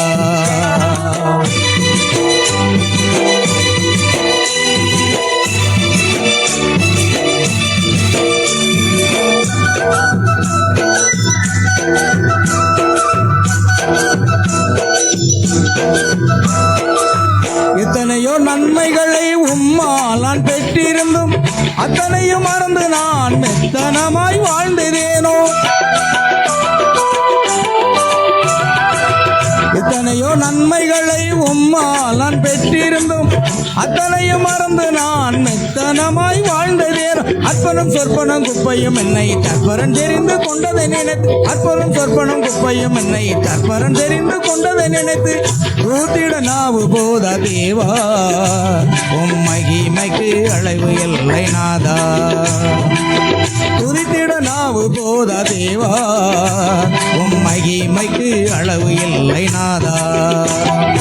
ஏழை எந்த மீது அன்பு தேவா ஏன் இத்தனை அன்பு செய்யும் நாதா. ஏழை எந்த மீது அன்பு தேவா ஏன் இத்தனை அன்பு செய்யும் நாதா. பாவியான எந்த மீது நாதா பாவியான எந்த மீது நாதா ஏன் இத்தனை பாசம் சொல்லும் தேவா ஏன் இத்தனை பாசம் சொல்லும் தேவா. ஏழை எந்த மீது அன்பு தேவா ஏன் இத்தனை அன்பு செய்யும் நாதா.